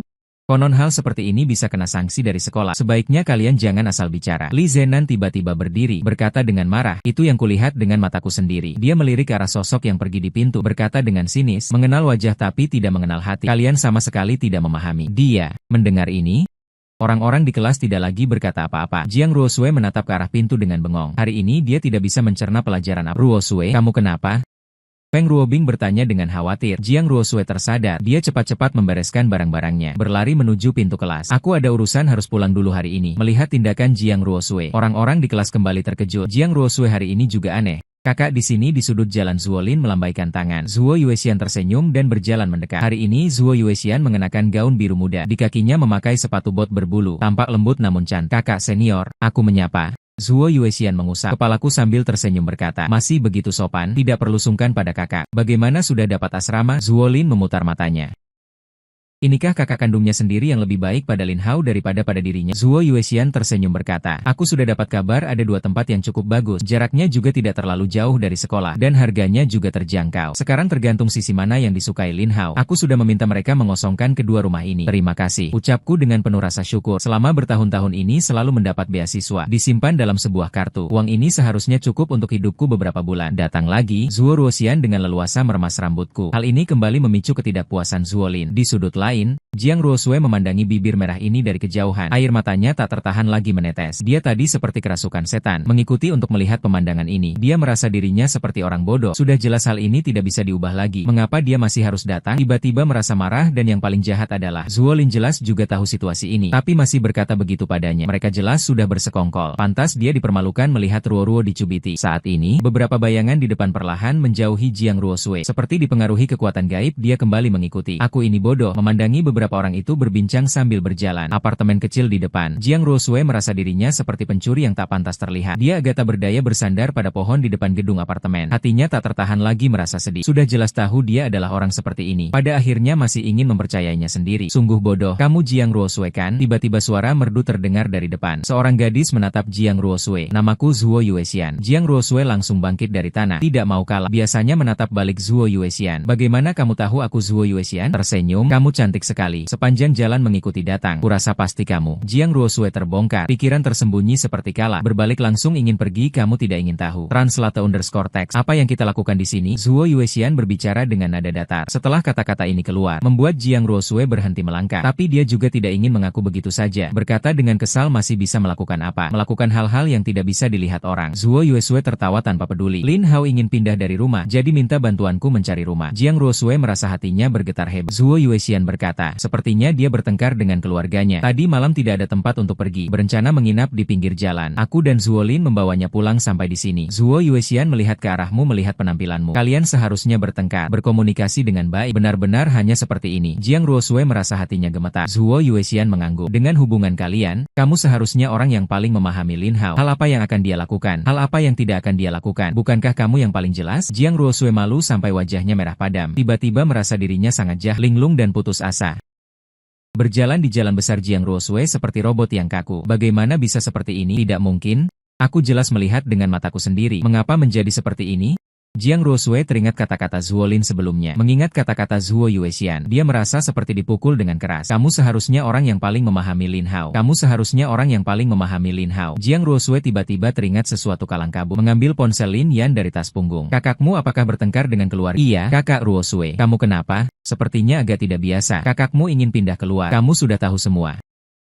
Di tanah, Jiang Ruosue tidak berpikir panjang, langsung berlari kembali. Dia ingin meminta maaf pada Lin Hao. Dia ingin memberitahu Lin Hao, dia salah. Di jalan Zuolin melihat Jiang Ruosue terkejut, lalu wajahnya menjadi dingin. Lin Hao di mana? Aku ingin mencarinya. Jiang Ruosue tanpa pikir panjang mendekati Zuolin. Zuolin menyindir dengan sinis. Sudahlah, nonas besar sepertimu. Kami tidak berani menggubris. Kamu jangan main-main seperti ini. Maaf, aku tahu aku salah. Aku benar-benar ingin menemukan Lin Hao. Suara Jiang Ruosue terdengar ingin menangis. Waktu itu jelas adalah saat paling sulit bagi Lin Hao. Tapi dia tidak bisa berdiri di sisinya. Bahkan bersama orang lain meragukannya betapa putus asanya dia saat itu. Zuolin mengeraskan hatinya. Pergilah, kalian bukan orang yang sejalan. Jiang Ruosue seperti meminta tolong, memandang kepada kakak Zuo Yuexian. Maaf, aku mohon, tolong beritahu aku lokasi Lin Hao. Kak Zuolin menjadi cemas. Jangan katakan padanya. Jiang Ruosue menerjang ke depan, memohon dan berkata, kakak, aku mohon, aku hanya ingin mengatakan pada Lin Hao. Maaf, tapi sekarang siapa yang percaya omonganmu? Zuolin memaki. Sebelumnya masih bilang sendiri melihat dengan mata kepala sendiri. Sekarang datang lagi berpura-pura. Maaf. Jiang Ruosue merasa sangat malu. Apartemen Lansin nomor 303. Terima kasih. Jiang Ruosue mendengar jawabannya. Tanpa pikir panjang langsung berlari ke sana. Kak Zuolin sangat tidak puas. Zuo Yuexian menggelengkan kepala. Masalah ini harus diselesaikan. Biarkan mereka menyelesaikannya sendiri. Aku baru saja duduk di depan pintu. Bel pintu langsung berdering. Kukira itu Zuo Yuexian. Kami berdua membuka pintu. Baru menyadari itu Jiang Ruosue. Kamu mau apa? Kataku dengan datar. Sikapku membuat Jiang Ruosue gelagapan. Kamu sedang mencari rumah. Dia menundukkan kepala. Bertanya dengan agak bersalah. Apa yang ingin kamu katakan? Jiang Ruosue langsung mengangkat kepala. Mengapa kamu tidak memberitahu kami? Kalau kamu mengatakannya, kami semua bisa memahamimu. Tidak perlu.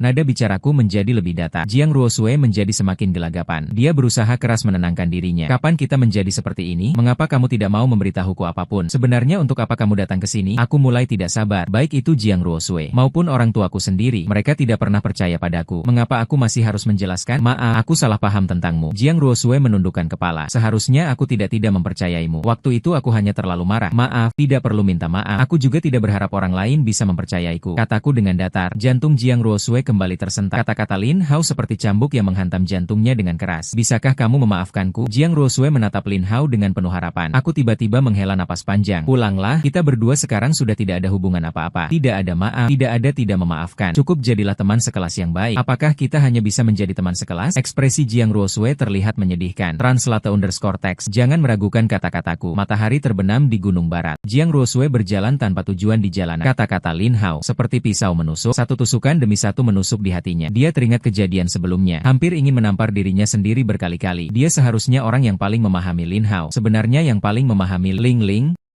Pada saat ini dering telepon berbunyi.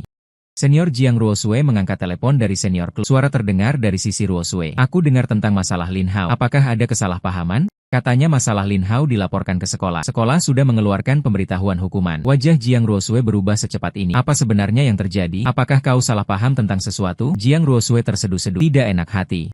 Mengutarakan senior berkeluh. Kamu baik-baik berkomunikasi dengan Lin Hao. Orang lain tidak memahami Lin Hao. Apakah kau juga tidak memahami Lin Hao? Kata-kata ini membuat hati Jiang Ruosue sakit lagi. Senior melanjutkan.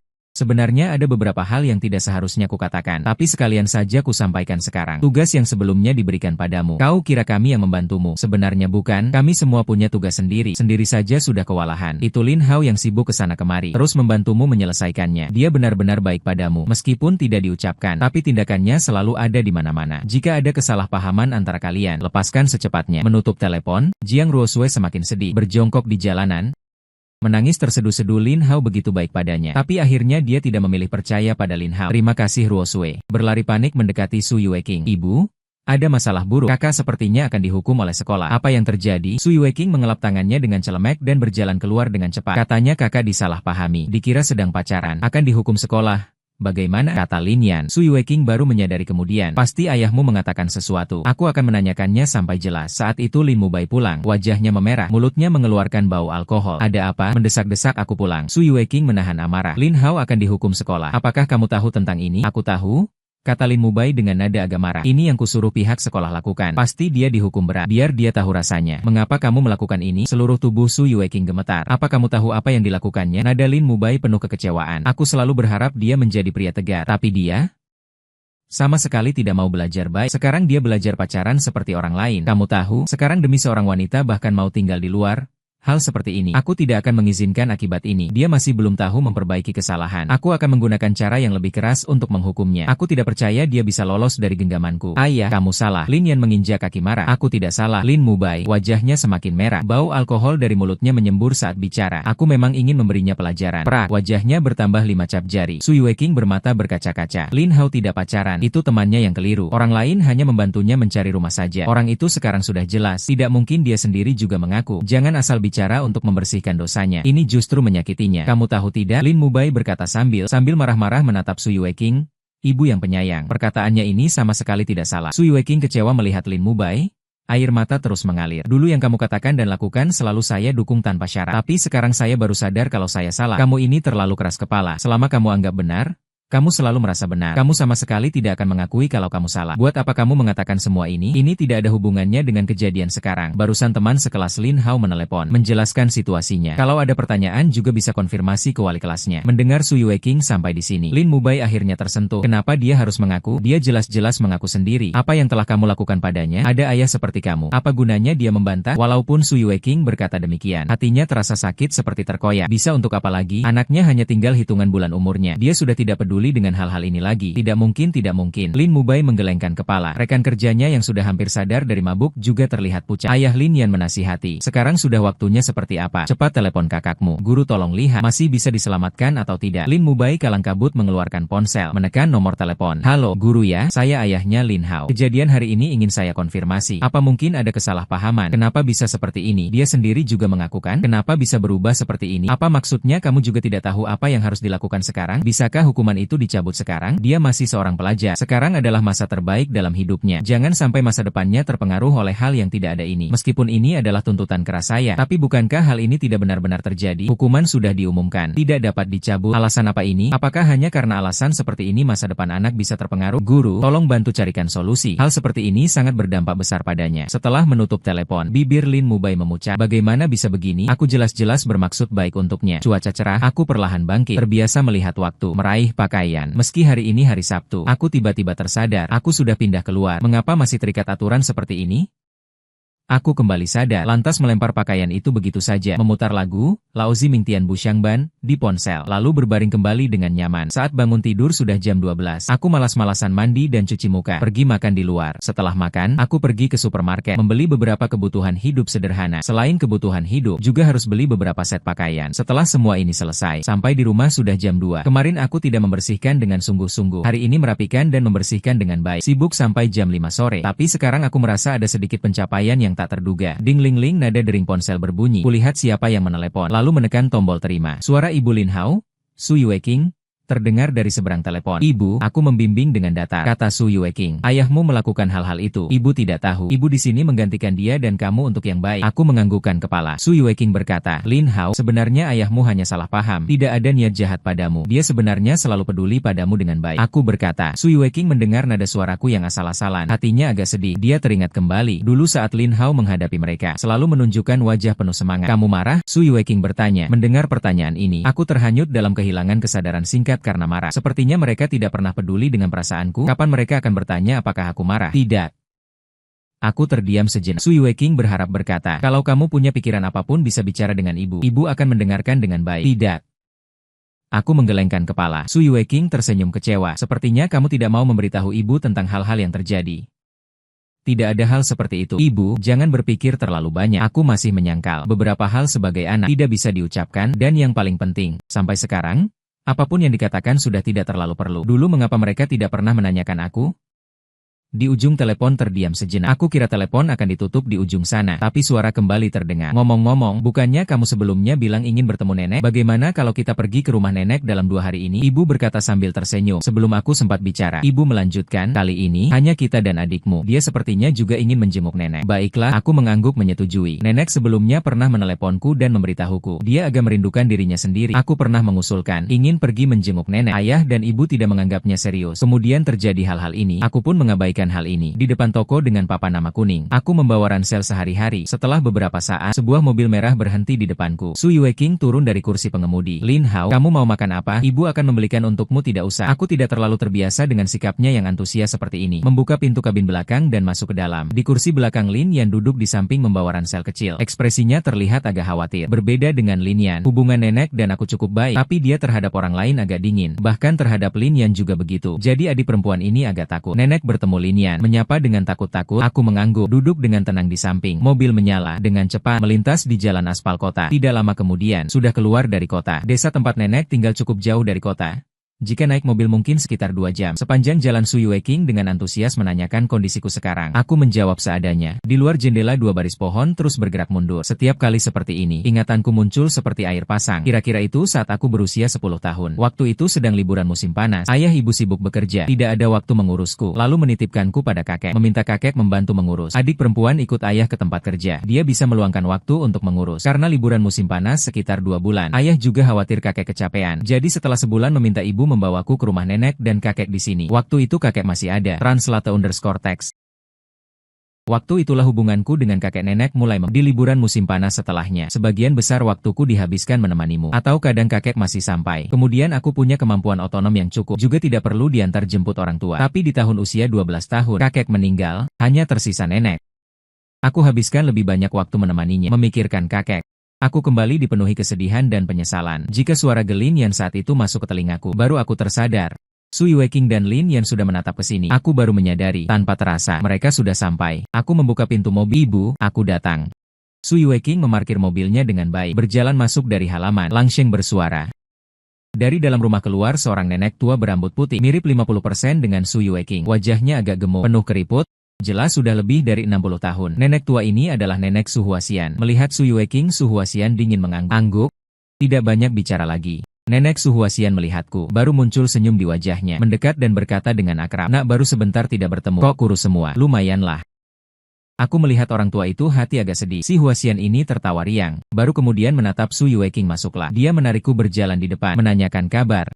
Seperti tidak melihat Su Yueking dan Lin Yan di belakang. Ibu berdua sepertinya nenek tidak terlalu menyukaiku. Lin Yan berkata dengan takut-takut. Tidak mungkin.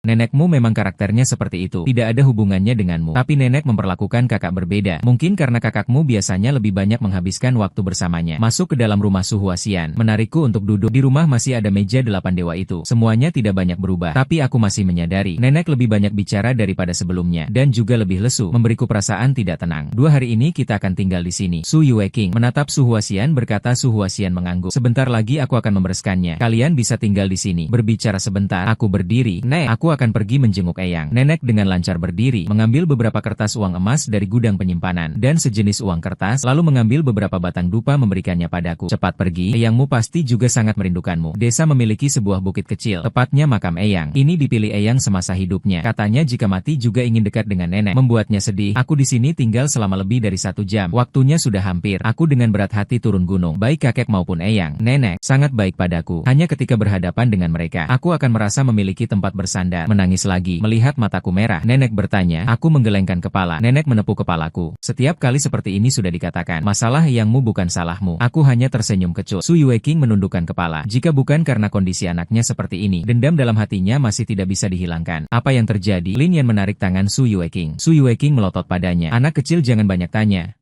Balas Lin Yan King dengan kesal. Sore hari, nenek membuat banyak hidangan di meja. Tanpa terkecuali semua adalah makanan favoritku. Melihat makanan ini, hatiku kembali merasa sedih. Tepat di saat seperti ini, berkata satu kata lalu berhenti berdiri. Dulu ketika datang ke rumah kakek nenek, keadaanku masih sama seperti di rumah. Makan apa adanya. Juga tidak berani bilang suka makan apa. Tapi kakek menyuruhnya bilang ingin makan apa. Lalu mengorek kata-kata ini dari mulutku. Setelah itu, kakek nenek mengingatnya, makanan apa yang disukainya. Memasak dan membeli semuanya dibeli. Yang kusukai. Kakek berkata padaku, dengan begini uang baru terpakai. Berharga ibu, apakah kau mengerti? Su Yueking melihat hidangan di meja ini dengan penuh perasaan. Su Huasian menunjukkan sedikit ketidakpuasan. Makanlah, jangan terlalu banyak bicara. Su Yueking datang. Keadaan ibu juga sangat dipahaminya. Juga tidak terlalu banyak berpikir. Saat ini makan dengan perasaan rumit. Adik juga di samping makan dengan lahap. Meskipun nenek tidak terlalu menyukainya, tapi dalam ingatannya, masakan nenek adalah yang paling enak. Rumah nenek tidak terlalu besar. Ada satu gudang 2 kamar. Dulu aku dan kakek nenek tidur di kamar yang sama. Sekarang ada 4 orang. Jadi nenek dan aku satu kamar. Sui Weiqing dan Lin Yan satu kamar. Di sini aku jarang memiliki rasa memiliki. Hati sangat tenang. Apakah anak ini terjadi sesuatu? Kamu sepertinya agak lesu? Su Huaxian berbaring di tempat tidur bertanya perlahan. Mendengar ini, hatiku berdebar. Mengapa nenek berkata begitu? Saya tersenyum tanpa menunjukkan ekspresi. Nenek memeluk nenek saya. Hanya merasa ada yang tidak beres. Takut nenek akan overthinking. Saya berkata sambil tersenyum. Kali ini datang ke rumah nenek. Hati saya merasa antusias, tapi juga takut. Yang ditakuti adalah nenek akan menanyakan hal-hal ini. Jika nenek tahu hal-hal ini, betapa sakitnya dia. Nenek tersenyum. Tidak apa-apa asalkan baik-baik saja. Tidak apa-apa asalkan baik-baik saja. Sudah tua? Pikiran mungkin lebih sensitif. Saya hanya khawatir. Tidak perlu khawatir, nenek. Saya baik-baik saja. Kita semua harus baik-baik saja. Saya memegang tangan nenek. Nenek menepuk tangan saya. Baik, baik. Hati saya tiba-tiba merasa sedih. Situasi sekarang mengingatkan saya pada kakek. Masih ingat kakek di hari-hari itu selalu mengatakan hal yang sama kepada saya, seperti sedang memberikan pesan terakhir. Ini membuat saya merasa tidak tenang dan panik seperti belum pernah sebelumnya. Di kamar lain, Ibu Lin yang berbaring di papan kayu. Bolak-balik tidak bisa tidur. Nenek terlihat lebih lesu daripada sebelumnya. Sui Weiqing tubuhnya gemetar hampir tidak terlihat. Berkata dengan suara tertahan, "Jangan overthinking, orang yang sudah tua." Ibu berkata begitu, sekarang tidak. Berkata dengan suara rendah masakan yang dibuat nenek hari ini bukan kesukaan kakek. Sui Weiqing menoleh melihat ke arah Lin Yan. Lin Yan berkata dengan takut, itu semua adalah masakan kesukaan kakak. Sui Weiqing membuka mulutnya, perasaan bersalah yang kuat tiba-tiba membanjiri hatinya. Ternyata begitu, saya insomnia. Malam ini memikirkan banyak hal. Dari awal datang ke rumah kakek nenek, memikirkan situasi saat kakek meninggal, sampai penampilan nenek yang murung selama bertahun-tahun ini. Memikirkan sekarang, beberapa hal pasti harus menunggu sampai kehilangan baru akan mengerti menghargai. Sekarang saya merasa tidak tenang dan takut seperti belum pernah sebelumnya. Lebih takut lagi untuk menceritakan hal ini kepada nenek dan rasa takut. Nenek masih bangun pagi seperti orang tua generasi lama di pedesaan, yang tidur lebih awal dan bangun lebih awal. Sangat pagi, biasanya jika tidak mengerjakan sesuatu, selalu merasa tidak nyaman setelahnya. Ketika nenek bangun, aku juga sudah bangun. Air di tong air dapur sudah berkurang lebih dari setengah. Aku lalu mengangkat pikulan dan berjalan ke mata air di lereng bukit untuk mengambil air. Orang-orang desa ini dan desa tetangga suka minum air dari gunung, karena lebih bersih dan higienis. Ketika Sui Weiqing dan Lin Yan bangun, aku sudah pergi ke gunung dengan pikulan. Aku juga pergi untuk melihat Lin Yan. Tidak terbiasa berinteraksi dengan nenek. Saat ibu dan nenek sedang berbicara, hanya berkata sepatah kata lalu menyelinap pergi diam-diam. Setelah keluar, dia baru lega. Meskipun dia juga tidak pernah datang ke desa ini beberapa kali. Biasanya di luar selalu lebih nyaman daripada di rumah. Tidak tahu apa maksud dari hal yang dikatakan nenek sebelumnya. Berjalan di jalan, Lin Yan teringat lagi perkataan sebelumnya. Dia merasa pasti ada sesuatu yang terjadi antara kakak dan kakek. Sepertinya itu saat dia berusia 11 tahun. Tidak tahu kalau kakek kebetulan meninggal dunia. Sekarang Lin Yan teringat. Tiba-tiba menyadari satu hal. Sebelumnya ibu juga keras pada kakak. Tapi sepertinya juga pada waktu itu sikapnya terhadap kakak mulai berubah. Memikirkan hal ini, rasa ingin tahu Lin Yan semakin berkurang. Dia sedang berjalan tidak jauh dari sana. Beberapa suara terdengar. Di tempat tidak jauh dari desa, ada sebuah pohon besar. Beberapa orang tua duduk berkumpul bersama, sedang berbicara tentang anak keluarga Nona Su. Anak ini juga sangat berbakti. Anak-anak mereka tidak pernah pulang beberapa kali. Dia justru sering datang. Anak ini aku ingat sepertinya namanya Lin Hao. Beberapa hari lalu katanya dia yang pergi keluar untuk membeli barang. Kakek Su ikut pergi keluar. Hasilnya tidak kembali lagi. Iya, waktu itu ayahnya memukulinya sampai babak belur. Kalau bukan Nona Su yang mencegah, mungkin sampai tewas. Translate_text. Ini semua sudah takdir. Anak-anak memang suka bermain, itu wajar saja. Ini bukan kesalahan anak, hanya saja Pak Su kurang beruntung. Mendengar kata-kata ini, Lin Yan hampir ketakutan dan ingin bersembunyi. Dia berpikir lagi, keterkaitan di dalamnya. Banyak hal bisa dipahami. Hanya saja Lin Yan tiba-tiba merasa aneh. Jika demikian, mengapa nenek begitu baik pada kakek? Sungguh aneh, batinnya bergumam. Lalu melihat sesosok bayangan memikul 2 ember air berjalan perlahan dari gunung. Lin Yan melangkah besar menyambutnya. Setelah sarapan, nenek perlahan bangkit, berjalan kembali ke kamar. Aku membereskan piring dan sumpit. Masuk ke dapur. Ibu, apakah ibu membenci kakak? Lin Yan merenung berulang kali. Hati-hati bertanya. Sui Weiqing terkejut oleh pertanyaan. Membuka mulut, tidak berkata apa-apa. Perlahan menarik napas. Mengapa kau bertanya seperti itu? Lin Yan mengatakan apa yang didengarnya di luar. Sui Weiqing terdiam dan melamun. Kemudian, dia melihat keadaan dapur, menarik Lin Yan keluar dari rumah. Itu sudah terjadi bertahun-tahun yang lalu. Sampai di luar, Sui Weiqing berkeluh kesah. Kakek benar-benar karena kakak Sui Weiqing menghela berkata, itu hal yang paling tidak bisa ibu lepaskan, dan juga hal yang paling menyakitkan dalam hati ibu. Dia mengangkat kepala melihat putrinya. Pada saat ini dia baru menyadari, tanpa disadari, putrinya sudah besar, sudah tumbuh cantik jelita. Sui Weiqing melanjutkan, translate_text. Kakakmu merengek ingin pergi ke perusahaan ayah bersamamu. Tapi ayahmu hanya bisa mengurus 1 orang. Akhirnya kakakmu dikirim ke kakek. Untungnya kakakmu tidak membuat masalah. Kami pikir semuanya sudah berlalu. Tapi tiba-tiba datang kabar duka. Kakekmu meninggal dunia. Sui Weiqing sampai di sini. Matanya mulai memerah. Saat kami bergegas ke sana baru tahu, ternyata kakakmu ingin main keluar. Kakek tidak bisa menolak lalu mengajaknya pergi. Siapa sangka karena kecerobohan terjatuh dari lereng bukit. Kakekmu hari-hari itu kondisi tubuhnya jelas tidak baik. Tapi kakakmu memaksa kakek untuk main keluar. Hal ini membuat ibu selalu sedih. Jika bukan karena dia, kakek tidak akan pergi saat itu. Su Yueking berkata pelan. Orang tua bilang, anak kecil suka main. Sifatnya adalah kakek. Keberuntungan sangat tidak baik. Su Yueking mendengarnya. Lama tidak bisa baik-baik datang. Lin Yan tidak baik. Tahun-tahun ini pasti terlalu keras kepala, tidak bisa melihat esensi perasaan. Ibu sekarang juga menyesal. Jika bukan karena kekerasan kepala tahun-tahun ini, tidak akan hubungan dengan kakakmu menjadi begitu kaku. Sampai di sini, dia menoleh ke Lin Yan. Tapi ingat jangan di depan nenek bicarakan hal-hal ini. Mengerti? Aku tahu, kata Lin Yan. Su Yueking puas mengangguk. Nenekmu akhir-akhir ini sangat rapuh. Tahu tentang kakekmu. Dia dengar pasti sangat sedih. Tidak baik untuk tubuh. Sampai sore hari. Su Yueking mengajak aku pergi ke hutan bambu jauh, karena itu yang aku tanam dulu. Tapi itu sudah hal masa lalu. Sekarang bicara ini tidak ada artinya. Su Huasian pulang dari luar, tahu tentang kakekmu. Tanpa banyak bicara memarahi Su Yueking. Dulu saat anak ingin bersamanya kenapa dia tidak datang? Translate_text. Pergilah ke rumah kakeki sekali. Kamu datang ke desa. Kalau tidak pergi ke tempatnya, nanti dia akan tidak senang. Su Huasian menoleh ke arahku dan berkata, kakek Qi bernama Qi Fangbo. Sama seperti kakek, dia adalah seorang tentara. Dulu keduanya adalah rekan seperjuangan yang hubungannya sangat. Setelah pensiun dari militer, keduanya sering berkumpul bersama. Waktu kecil aku sering ikut kakek mencari kakek Qi. Hubungan pun lambat laun menjadi akrab. Meskipun tahun-tahun ini kakek sudah meninggal, tapi kakek Qi tetap sering mengingatku. Jadi setiap kali aku datang ke desa, selalu menyempatkan diri untuk mencarinya. Setelah kakek Qi menjawab, aku pun keluar rumah. Melihat itu, Lin Yan ikut aku keluar rumah. Kami berdua sampai di depan sebuah rumah bata merah. Pintunya terbuat dari kayu. Ada 2 cincin pintu. Salah satu cincin pintunya masih terkait sebuah kapak besar tembaga. Apakah kakek Qi ada di sini? Lin Yan mengkerutkan lehernya. Desa terbagi menjadi desa baru dan desa lama. Tempat nenek tinggal adalah desa baru. Orangnya lebih banyak. Rumah-rumahnya juga terlihat sangat cantik. Tapi di sini berbeda. Hanya ada beberapa rumah yang terpencil. Sekitarnya pepohonan rimbun. Aku membunyikan cincin pintu dan memanggil beberapa kali. Tapi pintunya ternyata terbuka. Seorang kakek berambut putih keluar dari dalam. Kelihatannya 60 lebih tahun, meskipun tampak agak tua. Tapi tulang tubuhnya jelas sangat kuat. Oh, Xiao Hao ya, kamu pulang. Begitu melihatku, mata Qi Fangbo yang agak keruh. Segera ada secercah cahaya. Masuk sini, masuk sini. Kapan pulangnya? Aku menarik Lin Yan mendekat. Setelah memperkenalkannya ke Qi Fangbo, kami berdua ikut Qi Fangbo masuk. Ternyata kalian berdua, kakak beradik, pulang bersama. Keadaan kalian berdua kakak beradik datang bersama. Sungguh tidak banyak. Qi Fangbo berkata sambil tertawa. Sambil berkata sambil antusias mengeluarkan buah-buahan. Kakekmu dulu bilang, kalau saja kalian berdua anak-anak datang bersama menjenguknya, alangkah baiknya. Sayangnya dia pergi juga tidak sempat menunggu. Belum lama ketiga orang duduk berbicara sebentar. Translate_text. Tunggu sebentar, aku akan segera kembali. Qi Fangbo berkata sambil tersenyum kepada kedua orang itu. Berbalik dan wajahnya langsung berubah. Kenapa kamu datang? Suara dingin Qi Fangbo terdengar. Sebenarnya aku sedang ingin mencari ibu. Kebetulan lewat dan mengantarkan sesuatu untukmu. Suara tawa yang riang terdengar. Mendengar suara ini, Lin Yan melompat dari bangkunya. Mendengar di sudut paman dari pihak ibu. Ternyata benar kamu. Ini Lin Yan, kenapa kamu datang? Pria parubaya itu menatap Lin Yan dengan wajah penuh senyum. Pria parubaya ini adalah saudara laki-laki Lin Hao dan Lin Yan. Kakek memiliki total 3 anak. Ibu adalah anak kedua. Paman dari pihak ibu adalah adik laki-laki ibu. Karena didikan keluarga kakek. Meskipun sekarang keluarga sudah berpisah, tapi hubungan satu sama lain sangat baik. Tentu saja hubungan keluarga ini denganku tidak baik ku dengar. Suara paman dari pihak ibu aku tidak bangun. Hanya duduk diam di tempat. Dulu sendiri justru sangat antusias menyapa, tapi akhirnya yang didapat hanya beberapa kata-kata dingin. Sekarang sendiri juga tidak akan menempelkan pipi panas ke pantat dingin. Ketiga orang berbicara, hampir masuk.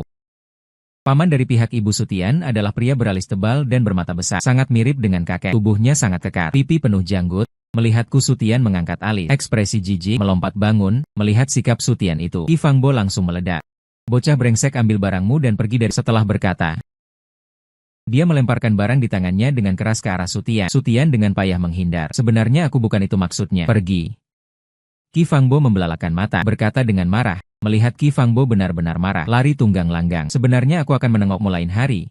kata Qi Fangbo dengan mendengus, lalu tersenyum pada Lin Yan. Jangan pedulikan dia, kita lanjutkan bicara. Lin Yan yang menyaksikan kejadian tadi, secara tak terduga merasa takut pada kakek Qi ini. Aura yang ditampilkannya tadi agak menakutkan baginya. Mereka duduk dan berbincang cukup lama. Qi Fangbo tidak lagi menunjukkan wajah sangar seperti sebelumnya. Hati Lin Yan pun perlahan-lahan menjadi tenang. Saat hari hampir gelap, aku pergi melihat tong air sebentar. Kakek Qi, sebentar lagi aku pulang. Akan kubantu isi tong airmu sampai penuh. Baik, kata Qi Fangbo dengan riang. Lalu aku pun pergi membawa pikulan. Segera hanya tersisa Qi Fangbo dan Lin Yan di tempat itu. Kali ini Lin Yan kembali merasa gelisah. Tapi di tempat ini dia tidak berani berlari-lari atau bicara sembarangan. Hanya bisa bersikap manis. Mendengarkan perkataan Qi Fangbo. Qi Fangbo ternyata sangat pandai bicara. Dia bercerita tentang keadaan bersama kakek. Juga membicarakan paman ketiga tadi. Lin Yan baru sekarang tahu ternyata lebih dari 30 tahun lalu saat paman ketiga masih kecil pernah diculik oleh pedagang manusia. Waktu itu Qi Fangbo lah yang berkelahi dengan para pedagang manusia itu. Saat itu lawannya ada 6 orang. 2 diantaranya ahli bela diri. Qi Fangbo mempertaruhkan luka parah, memukuli 6 orang itu sampai cacat dan menyelamatkan paman ketiga. Justru karena alasan ini, paman ketiga sangat mengingat kebaikan Qi Fangbo. Selalu berbagi barang bagus dengan Qi Fangbo. Mendengar ini, Lin Yan teringat sesuatu. Kakek Qi, katanya kakek meninggal karena keserakahan kakak. Makanya paman ketiga sangat membenci kakak. Dulu aku juga tidak mengerti kasihan seperti tadi. Tapi sekarang kurasa sebenarnya mereka juga punya kesulitan yang tidak bisa diungkapkan. Siapa yang bilang begitu padamu? Ekspresi Qi Fangbo menjadi serius. Dia berkata dengan tegas, kakekmu tidak dibunuh oleh kakakmu. Dia bukan pembunuh. Lin Yan langsung bingung. Kata ibu, kakek meninggal karena kakak laki-laki. Sikap paman hari ini terhadap kakak juga menjelaskan segalanya. Tapi kakek Qi di depan mata ini, orang yang sepertinya paling memahami kakek justru berkata, kakek bukan dibunuh oleh kakak. Otaknya tidak bisa langsung mencerna apa yang dikatakan Qi Fangbo melihat penampilan Lin Yan. Dengan marah mendengus siapakah yang menggosip dengan sembarangan Lin Yan. Ketakutan dan terus menggelengkan kepala. Qi Fangbo melihat Lin Yan yang ketakutan. Ekspresinya pun melunak dan berkata, kakekmu bukan dibunuh oleh kakakmu. Kakekmu dulu menjalankan tugas, mengalami luka parah, meninggalkan beberapa luka dalam, tidak ditangani dengan baik. Beberapa tahun terakhir kesehatannya terus memburuk. Harus pergi ke rumah sakit besar untuk berobat. Nenekmu tidak bisa membaca beberapa huruf besar, juga tidak bisa mengurus hal-hal itu. Biasanya saya yang menemani kakekmu pergi berobat. Lin Yan secara samar bisa mendengar kakek Qi di depan mata saat berbicara tentang kakek. Masih ada sedikit kesedihan dan penyesalan. Saat itu kakekmu merasa tubuhnya sangat tidak nyaman. Sementara saya sedang ada urusan di luar kota. Tidak bisa kembali. Saya menyuruh nenekmu mencari ibumu untuk menemani kakekmu pergi berobat ke rumah sakit. Tapi pada akhirnya, kakakmu bilang sibuk. Tidak ada yang punya waktu untuk pergi. Kakekmu meninggal dalam kondisi seperti itu. Kalau bukan karena kemampuan kakekmu, tidak mungkin sampai jatuh dari lereng bukit dan meninggal. Tidak sampai terkejut dan agak linglung oleh peristiwa ini. Mengapa kakek tidak menjelaskan dengan jelas? Kakek Lin bertanya dengan panik. Kakekmu adalah orang yang sangat bangga. Seharusnya dia sudah mencari anak-anaknya itu. Tapi mungkin juga karena kesibukan. Orang tuamu dan lainnya juga tidak setuju. Kakekmu meminta sekali sampai mati. Dia pasti tidak akan meminta untuk kedua kalinya. Lalu terjadilah hal seperti ini. Ketika saya kembali, kakekmu sudah meninggal selama 2 hari. Saya hampir mati marah. Benar-benar anak-anak yang tidak berbakti. Lin Yan ingin mengatakan sesuatu tapi tidak tahu harus mulai dari mana. Ibu saat berbicara tentang kakek pernah berkata, ini adalah rasa sakit seumur hidupnya. Merasa karena kakak membunuh kakek. Translate_text. Baru kemudian dia akan sangat sedih. Sangat yakin jika dia mengetahui kebenaran. Lin Yan tiba-tiba memahami mengapa kakek Qi dan nenek begitu baik pada kakak. Sementara hanya ibu dan paman yang menyimpan dendam terhadap kakak. Lin Yan memikirkan penderitaan yang dialami kakak selama ini karena hal ini. Matanya tanpa sadar memerah. Mengapa nenek tidak menjelaskan dengan jelas kepada ibu dan mereka? Kakek Qi berkeluh kesah. Meskipun nenekmu membenci mereka, toh mereka adalah anaknya sendiri. Tidak mungkin memberitahu mereka bahwa ayah secara tidak langsung dibunuh oleh mereka.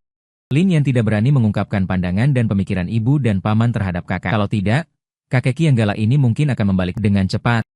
Saya selesai mengambil air dan berpamitan kepada Qi Fang. Pulang ke rumah, nenek sedang memasak di dapur. Saat ini, paman ketiga Sutian duduk di ruang tamu. Melihat keduanya kembali, Sutian menyapa Lin Yan dengan antusias. Terhadap saya masih dianggap seperti tidak terlihat. Melihat situasi ini, Lin Yan sangat ingin memberitahu paman ketiga kebenarannya. Tetapi setelah dipikir-pikir, dia tidak dapat mengambil keputusan. Terhadap sikap Sutian, saya sudah terbiasa, hanya berjalan langsung ke dalam. Hari ini adalah tanggal 1. Menurut kebiasaan desa, harus memberikan dupa kepada dewa keluarga. Saya berjalan langsung ke ruang penyimpanan, mengambil 5 batang dupa dan menyalakannya. Apa yang kamu lakukan? Sutian tiba-tiba berteriak keras. Dengan marah berjalan mendekat dan meraih. Merebut barang di tangan saya. Saya mengibaskan barang di tangan. Dia meraih kosong. Sutian melihat dengan wajah sangat. Beri saya dupanya. Kamu siapa sampai berani memberikan dupa di sini? Paman ketiga Lin Yan menerjang ingin menarik Sutian minggir. Sutian saat ini marah seperti belum pernah sebelumnya. Matanya hampir melotot keluar. Lin Yan menariknya tapi tidak bisa bergerak. Saya seolah tidak melihat kemarahan Sutian. Melihat dupa di tangan, Translate_text dengan refleks mengibaskan dupa. Berjalan menuju ke tungku. Bocah sialan. Su Tian gemetar karena marah, berteriak keras dan berlari ke arahku. Aku sudah siaga, kaki menyangkutkan. Kursi di samping terseret keluar, menghalangi di depan Su Tian. Su Tian sudah kalap, sama sekali tidak bisa bereaksi. Terjatuh ke kursi dan berguling di lantai, merintih kesakitan. Ling Yan memandang kejadian ini dengan bengong. Wajahnya pucat ketakutan, dan saat itu Su Tian melompat bangkit. Dengan dampak tadi, dia sama sekali tidak terluka. Tapi seperti harian yang terprovokasi menjadi sangat ganas. Melihat Su Tian akan menyerang lagi, teriakan teguran datang dari samping. Su Huaxian memegang spatula. Entah sejak kapan sudah keluar dari dapur. Karena terlalu emosional, spatula di tangannya terus bergetar. Dia menatap Su Tian. Apa yang ingin kamu lakukan? Kalau kamu kesini untuk membuat keributan maka pergilah. Tempatku tidak menyambutmu. Su Tian mengkerut. Tapi melihat dupa di tanganku, seketika kembali penuh amarah. Dia mau menyembahyangi. Bagaimana kamu bisa membiarkannya menyembahyang? Mengapa tidak bisa? Su Huaxian membentak. Dia tidak bisa. Su Tian ketakutan oleh sikapnya yang garang, sampai tidak berani bicara. Su Huaxian menatapku dan berkata, Xiao Hao, kamu pergi menyembahyangi. Sembahyangi nenek di hadapannya di sini. Aku lihat siapa yang berani menyentuhmu. Ibu? Su Tian gelisah seperti semut di atas wajan panas. Dia, Su Huaxian membentak. Rumah ini sekarang masih aku yang pegang kendali. Apa yang ingin aku lakukan? Bukan urusanmu untuk ikut campur. Melihat ke arahku, mata melihatku mendekati tempat dupa. Sebentar lagi benar-benar akan menyalakan dupa. Dia melangkah maju 2 langkah. Dia sama sekali tidak bisa membiarkan pembunuh ini mempersembahkan dupa kepada dewa keluarga mereka. Su Tian. Su Huaxian menghardik. Kalau kau masih bergerak sembarangan, jangan salahkan aku sebagai ibu yang tidak mempedulikan hubungan keluarga. Ibu, kali ini kau terlalu berlebihan. Kau seharusnya tidak mengizinkan pembunuh ini mempersembahkan dupa pembunuh. Su Huaxian jelas terkejut dengan perkataan ini. Tapi dia segera menyadari, biasanya orang-orang itu tidak berani berbuat apa-apa di hadapanku. Tapi diam-diam mereka menganggapku sebagai pembunuh kakek. Su Huaxian mendengar ini, air matanya langsung mengalir deras. Penderitaan seperti apa yang dialami anak ini? Paman ketiga Ling Yan juga berteriak. Ternyata Su Tian sudah sampai di hadapanku. Su Huaxian melangkah cepat menghalanginya, mengangkat sutil dan memukulnya dengan keras. Kubunuh kau anak durhaka. Kubunuh kau anak durhaka ini. Su Tian kesakitan, hanya bisa terus menghindar. Ibu, bagaimanapun kau memukulku, hari ini aku tidak akan membiarkan pembunuh ini mempersembahkan dupa kepada dewa keluarga. Dia bukan pembunuh. Kalianlah pembunuhnya. Su Huaxian hampir histeris berteriak. Ibu, bagaimana kau bisa berkata begitu? Bibir Su Tian bergetar menyeringai dengan malu. Bagaimana mungkin kami pembunuh? Air mata Su Huaxian mengalir deras. Ayahmu sudah lama mulai tidak enak badan. Dia minta kalian bawa dia periksa. Kalian? Masing-masing beralasan sibuk kerja. Kerja sesibuk apa? Bisakah menandingi nyawa ayahmu? Hari itu ayahmu dibawa ke rumah sakit. Rumah sakit langsung bilang, ini disebabkan serangan jantung. Kalau datang beberapa hari lebih awal, tidak akan terjadi hal seperti ini. Lin Hao bukan pembunuh. Sebaliknya, kalianlah pembunuhnya. Dia selalu menahan diri tidak ingin memberitahu kalian. Tetapi jika kalian memanfaatkan ini untuk menganiaya cucu laki-laki saya Su Huaxian pasti tidak akan setuju. Wajah Su Tianyi sudah pucat seperti mayat. Mulutnya gemetar ingin mengatakan sesuatu, namun terhuyung dan duduk di tanah. Dia selalu mengira Lin Hao yang menyebabkan kematian ayahnya. Tapi bagaimana kenyataannya? Penyebab sebenarnya ternyata ada pada mereka. Dia teringat bagaimana dia memperlakukan Lin Hao selama ini. Tiba-tiba merasa tubuhnya dingin. Rasa bersalah yang kuat membuatnya gelisah. Su Huaxian menahan kesedihan dan kemarahan melanjutkan. Saat ayahmu masih ada, kalian tidak tahu berbakti. Saat dia sudah pergi, satu persatu berpura-pura sangat berbakti. Sekarang malah melampiaskan amarah pada seorang anak. Biasanya berapa banyak waktu kalian datang menjenguk? Berapa banyak waktu kami pikirkan Lin Hao? Kami setidaknya ada waktu pasti datang menemui kami. Dia jauh lebih berbakti daripada kalian. Jauh lebih baik daripada kalian.